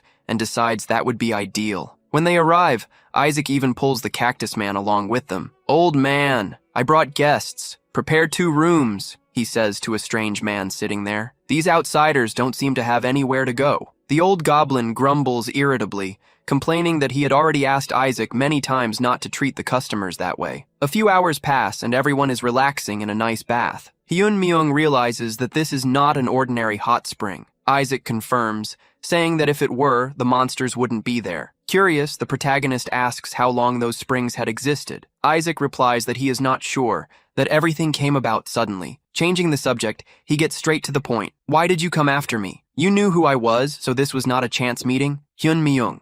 He answered that the stars had guided him. Isaac frowns, you seem bothered. Are you saying I have become a bearer of stars? How could a corpse crow be? Let's be honest, a bearer of stars is no insignificant thing. Provocatively, Hyun Myung responded that he was not so different. He was intimidating guests even in his own hot springs. Irritated, Isaac retorted, well, that's because I had to survive somehow. It was inevitable. The mood became serious again. Hyun revealed that he had a proposal. This left Isaac even more intrigued. Serve me for 1 year. If you do, I will help you escape from Crumbled and cross the continent again. Isaac fell silent, staring at him, but he soon got out of the water. He said he was not interested and told him to leave. That's when Hyun Myung said something that made him freeze. You are still hiding because of what happened back then. You destroyed the mining city with your own hands. Hyun Myung remembered that when he was protesting against the developers using Isaac, he ended up engaging in various questionable behaviors. His notoriety grew so much that he could no longer enter any large city. Forced to flee constantly, he finally found a hidden village. The chief of that place was a typical villain. He looked like he had come out of a common fantasy story. His wickedness was limited to smaller acts, like diverting village funds and bribing council members to maintain power. It was there that Isaac decided to hide for a while. After fulfilling various tasks, he realized that the leader was not just a cliché. He was skilled, bold, and relentless. When an ambitious but incompetent villain gained an extremely loyal subordinate, he finally transformed into something much worse. He thanked Isaac repeatedly. This was a mining city. He had never imagined that, being just a simple teacher, he would become a ruler. Laughing nonstop, he promised Isaac infinite riches and authority comparable to that of kings. Isaac listened to everything in silence, feeling grateful, but he knew that this was far from reality. His goal was to rise even higher. Observing the place, he saw many skinny people working to exhaustion. He asked who they were. Confused, but with a sarcastic smile, the man replied, "Who are you talking about?" Then he revealed, "Obviously we gathered them from the surrounding towns. It cost us almost all the guards' salaries from the kingdom, but we will recover. From now on, we will make absurd amounts of money." A little boy was gasping for breath, coughing non-stop, clearly sick. The man approached, making the boy frightened. He knelt down and asked if he was okay. The boy confirmed he wasn't, saying he had felt bad since the day before. The man feigned concern, commenting that it might spread and cause a big problem. He then suggested the boy should rest. A brief relief appeared on the child's face but vanished the next moment. Without hesitation, the man pulled out his sword and took him out. Isaac was completely stunned as the man coldly stated that he could always make more servants. It was at that moment that Isaac realized how wrong everything was. And even worse when the man continued thanking him. "It's all thanks to you, Isaac." At that instant, he understood that he had made a grave mistake and needed to fix everything. Back to the hot springs. Hyun Myung finished telling the story. Even after everything, Isaac tried to eliminate the boss and rebuild the city, but it was useless. Everything was already corrupted. The villains kept plundering. Then he made an extreme decision. He provoked a horde of monsters to destroy the city. In the process, many innocent people were affected. They died or lost everything. But to him, that endless cycle of corruption had finally been broken. Hyun Myung tried to soften it, saying it wasn't his fault, that fate couldn't be changed. Irritated, Isaac clenched his fists. "I don't know where you heard that, but don't pretend you know me." Hyun Myung then stood up and responded firmly. "If guilt is the reason you are here, then your method of atonement is wrong." Isaac's eyes widened. "What did you say?" Without hesitation, Hyun Myung stated that he would eliminate the Demon King. He invited him to choose a path that could truly help the world. Hyun Myung said he was gathering trustworthy allies, people who would never betray him. Isaac laughed, thinking it was absurd. "And how do you expect to trust me? We just met." Hyun Myung calmly replied, "I know much more about you than you think." Confused, Isaac scratched his head trying to understand. But soon he questioned, "How could someone like me face the Demon King?" Hyun Myung then smiled. Instead of insisting on the proposal, he issued a challenge. "Cramdell is a city of monsters. Here, level defines everything. I will prove in their way that I am not an ordinary crow." Isaac looked sideways, skeptical, as Hyun Myung continued. "The mysterious Tower of Crumdell. I will conquer the secrets within and prove my worth. What is called arcane is an effect. When you play, you see the appearance of a character or colors shining. It's like when items shine in green or red when upgraded to a certain level. In Pangaina, these distinctive features are called arcanes. Although there are some rare arcanes with special functions, Even those are merely supplementary to a few skills. Besides the Guildmaster's arcane, which serves as a kind of proof, and the City Ruler's arcane, common arcanes have no abilities. In other words, an arcane is something just for show. Because of this, it has little significance for humans. But for monsters, it is different. For monsters, the arcane represents the qualification of their species. For example, in the demonic world, the arcane is like a lion's mane. That is why the higher the level of a monster's arcane, the higher its status. Normal monster, and raid boss were their classifications, of course. Obtaining a good arcano does not inherently strengthen predetermined abilities. However, strong monsters usually acquire good arcanos. Therefore, arcanos have become a test of strength. One of the places where one can find such high-level arcanos is none other than the Hall of Arcanos in Crandall. Monster numbers risk their lives climbing up there to prove their worth. The higher you climb the tower, the greater the level of arcano you can obtain. Isaac wondered if he wanted to prove his qualifications using the Hall of Arcanos. A cadaver crow, like you, would have their whole body shredded and be eliminated in 30 minutes after attempting. The protagonist simply commented that it would be his bad luck if that happened. Isaac showed indifference and warned that the Hall of Arcanos would open in 2 days. 2 days later, Randolph, Isabella, and several monsters arrived at the Hall of Arcanos. Isabella was surprised by the number of challengers.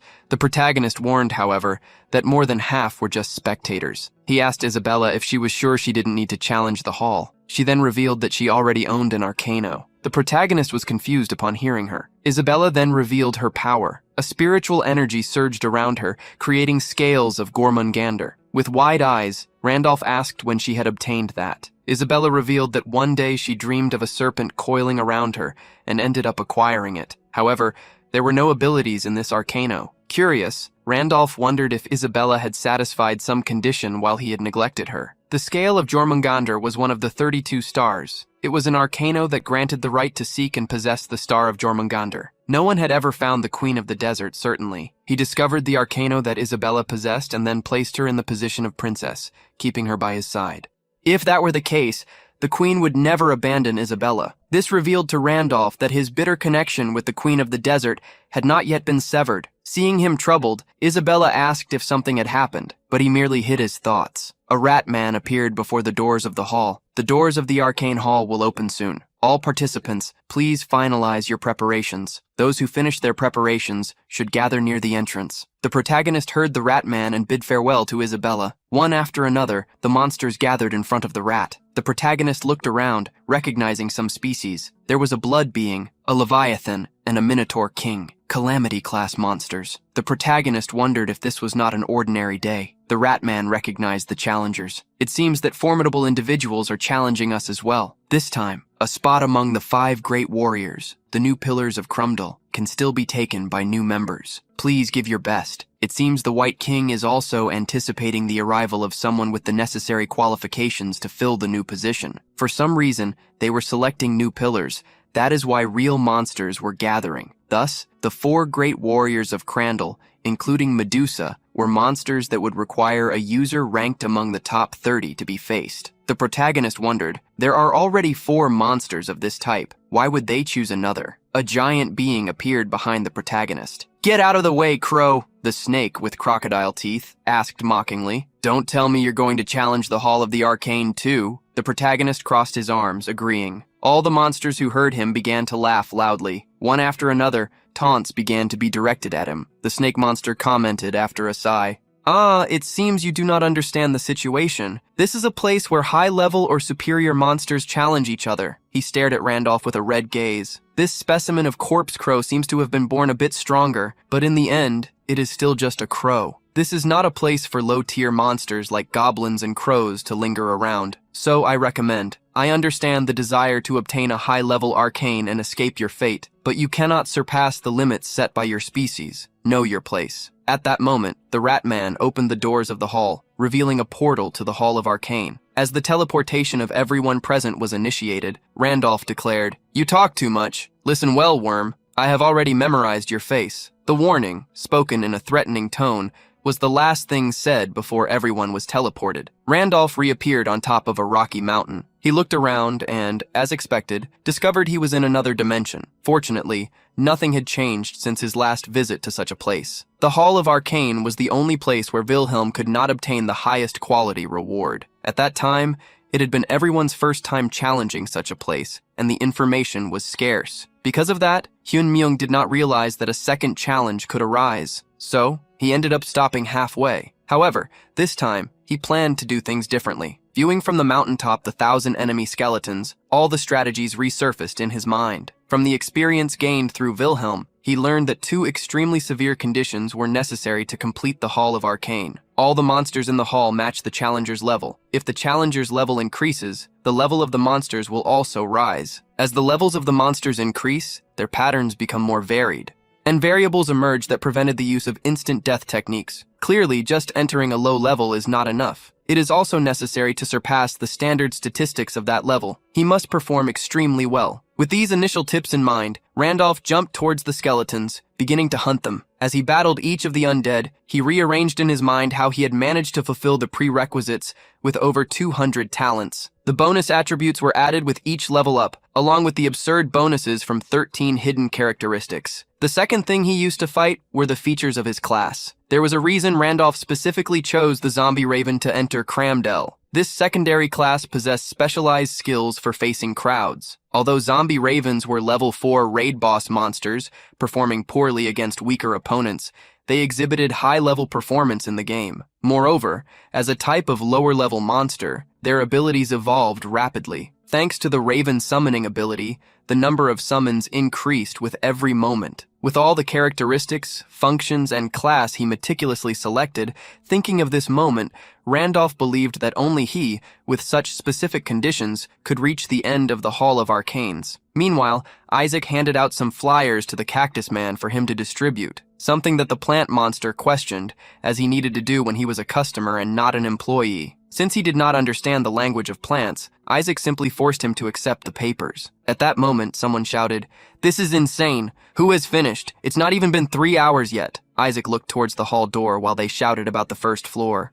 It had already been completed by someone. Isabella approached Isaac, asking what the lights meant. Isaac was surprised. He didn't imagine she knew nothing about the Hall of Arcana. He then revealed that when someone who challenges the hall clears a floor for the first time, the building is lit up by a lantern. It was possible to see someone's progress through this. Understanding how the completion check was done, Isabella asked why everyone was surprised. Isaac revealed that it was not just the completion that surprised him. The completion rate of the first floor was 30%. Clearing the first floor was not so surprising. However, in the history of Crumdell, there had never been such a fast time. It was faster than the speed of the White King. Hearing the explanation, Isabella commented, "It seems the bearer of the stars has done something extraordinary again." Confused, Isaac asked why she was so sure that it was the crow who cleared the first floor. He remembered saying that such an incident was unprecedented. Isabella stated confidently, "It could only have been him." Isabella decided to advise him, "Since you will work together from now on, I will tell you this. Remember this. If someone is going to make the impossible possible, that someone will surely be the bearer of the stars." In the Palace of Challenges sat a man with the appearance of a bull. He was one of the 4 great warriors. Gong silently meditated. Someone appeared outside the room, calling, "Gong!" They said the light of the Hall of Arcana had lit up. The Gundi recognized the speed at which this happened. The bullman hoped that this time a being with status equal to the 5 great warriors would reveal itself. He did not want to go through the same humiliation again. 2 years ago, they, the 4 great warriors, also known as the Pillars of Crandall,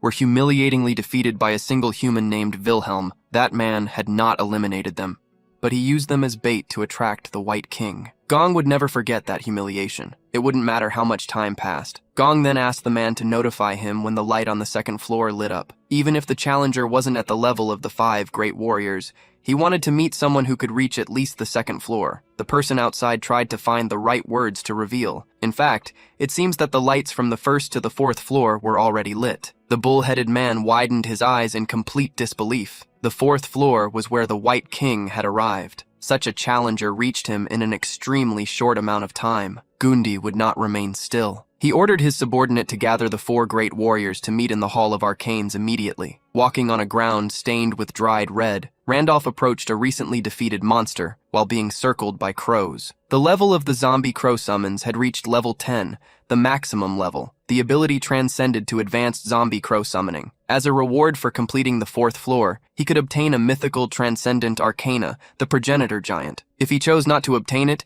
he would proceed to the trial of the next floor. The protagonist declined. The tower's system continued. The challenge would proceed. A portal to the 5th floor was activated, and an alert was transmitted. The challenge of the 5th floor of the Hall of Arcanes is set based on the racial characteristics of the challenger. A calculation began to be made, and points were assigned. Vacuous race, 10 points. Giant, 10 points. Druid, 10 points. Celestial, 20 points. Zombie crow, 5 points. The total score for the challenge resulted in 55 points. The condition for the secret final challenge was met. The tower informed, a secret mission was sent by the Master of the Hall. Would you like to try to complete the Hall of Mythical Arcanes?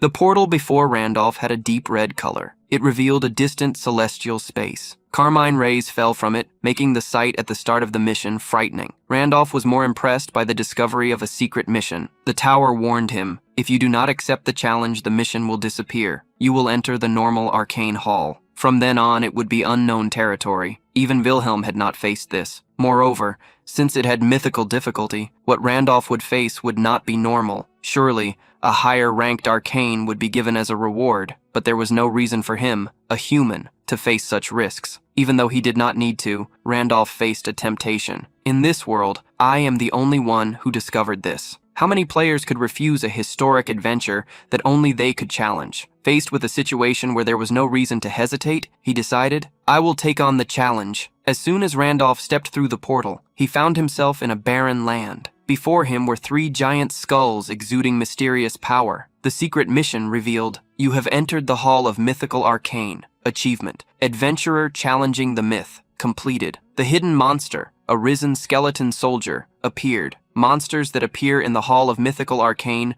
randomly acquire the racial attributes of the challenger. One of the skulls seemed to be slightly sucking in energy from the surroundings. The protagonist frowned, still surprised to discover that the monsters had obtained his stats. From the open mouth of one of the skulls, a sphere of light then emerged. It multiplied, appearing all around Randolph. A final notification appeared. The risen skeleton soldier used the arrow of the druid's light spirit. The protagonist was startled by the attack. He barely managed to hide as the rain of light swept across the area he was in. He thought he was safe until the ground beneath his feet began to tremble.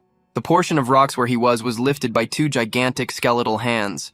The awakened skeleton soldier used the giant's claw. The protagonist moved quickly. He leaped into the air, avoiding the bone hands. Where he jumped, Randolph managed to quickly assess the situation. Acquiring racial attributes meant being able to use the skills of that race, even for a hidden mission. Randolph thought the difficulty had increased more than it should have. Not just a pair of hands, but dozens emerged from the dry desert ground. The protagonist didn't stay still. He drew his sword. At the same time, a notification appeared. All the constellations of the Temple of the 100 Stars showed interest in the secret mission. Everyone was watching. With the sword in hand, Randolph prepared to face the giant skeletons. He only paused due to the surprise of the notifications, thinking to himself, I never thought I would be observed by all the constellations of the Temple of the 100 Stars. Either they are incredibly curious about the hidden mission, or they have come to enjoy watching me suffer. One of 2 situations. As he spoke, another explosion of light occurred. The gigantic hands moved to grab him. Simultaneously,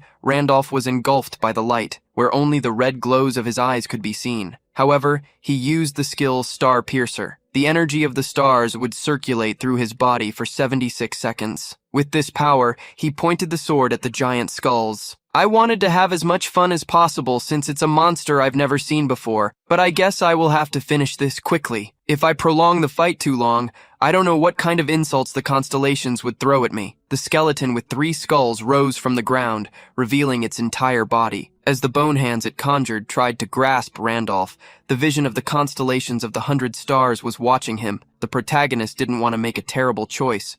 Demonstration. At that moment, outside, everyone saw the lights of the top floor of the arcane temple turn on. They wondered who dared to challenge the top floor. Most monsters had already given up. The earlier competitors fell silent. They listened to the comments around them. He must be the most powerful and malevolent existence that ever existed. He is definitely someone vicious enough to transcend all species. Yes, he will surely be an extremely horrifying monster. Separated from the crowd were Isabella, Isaac, and the Cactus Man. Isaac was shocked. His eyes were wide open in surprise. He thought it could be the crow challenging the 5th floor. That was where even the White King had never reached. Suddenly, a commotion arose among the monsters as they began to look in one direction. The 4 great warriors were approaching. The great earth dragon closed its eyes. It commented how it had been a long time since they all gathered in one place. "Yes, it has been 2 years and 87 days, replied the Cobra King. The Medusa decided to remain silent. The earth dragon approached Gund and asked what he thought. Gund had no concrete answer. The Minotaur only knew that inside there was a monster challenging the final floor, the one that even the White King had not reached. Gund did not believe there was a creature stronger than the White King, or the human called Wilhelm in the world. However, perhaps there was a possibility of a being that could rival these two. If another such exceptional being has appeared in the world, then the absolute rules of Crandall might lose their meaning, Kung stated. Everyone was waiting to welcome such a being, whether they liked it or not. The exit portal of the tower shone like a cosmic rainbow. The energy emanating from it showed that soon someone would emerge. Everyone anticipated who would appear before them. A voice reached the ears of each one. They were all waiting for me. As for me, who will become the new great warrior? A giant snake passed through the portal, announcing its return. Isabella and Isaac almost rolled their eyes. The great snake was happy to see even the 4 great warriors who were supposedly waiting there. However, the 4 great warriors talked among themselves. They agreed that this was not the being they were expecting. Curious, Gundi asked if there were still any monsters of another kind that had not come out of the tower. At that moment, someone else exited the tower. While the great snake continued to boast, the raven behind it said, "Hey, you worm!" Upon being called that, the snake was surprised and looked back. The Raven King solemnly commanded, "Get your body out of my way. I will count to 3 for you to do that." Before the snake had the chance to argue, Randolph jumped straight to 3. He touched the monster's body and destroyed its arcana, the arcana of the Misty Dragon. The giant snake was shocked, as was Gundi, the main great warrior. The protagonist reminded the monster, "Hey, I said I would remember you." The arcana of the eternal Randolph, an arcana of unknown rank, an arcana granted to one who surpassed all requirements. 4 characteristics were seen in the arcana: indestructible, cannot be destroyed even by the hammer of the god of destruction; impossible interference, blocks all influences that might interfere with the arcana; permanent duration, persists in all situations; hidden trait, eternal Randolph added. Finally, the most important ability, can permanently destroy arcana of lower grade than the eternal Randolph, limited to once per target. The calculations for concluding the 5th mission were finished. 30 hours of broken golden scale fragments were achieved, 500 points in total for the Fame Hall ranking. At last, Randolph leveled up. At the same time, at a waterfall, a beast sitting on a rock completed its training. A tiger smiled as it caught the scent of something interesting, the smell of something powerful. He had never felt this before. The White Tiger King, master of the kingdom of Crandall, overflowed with his thirst for battle.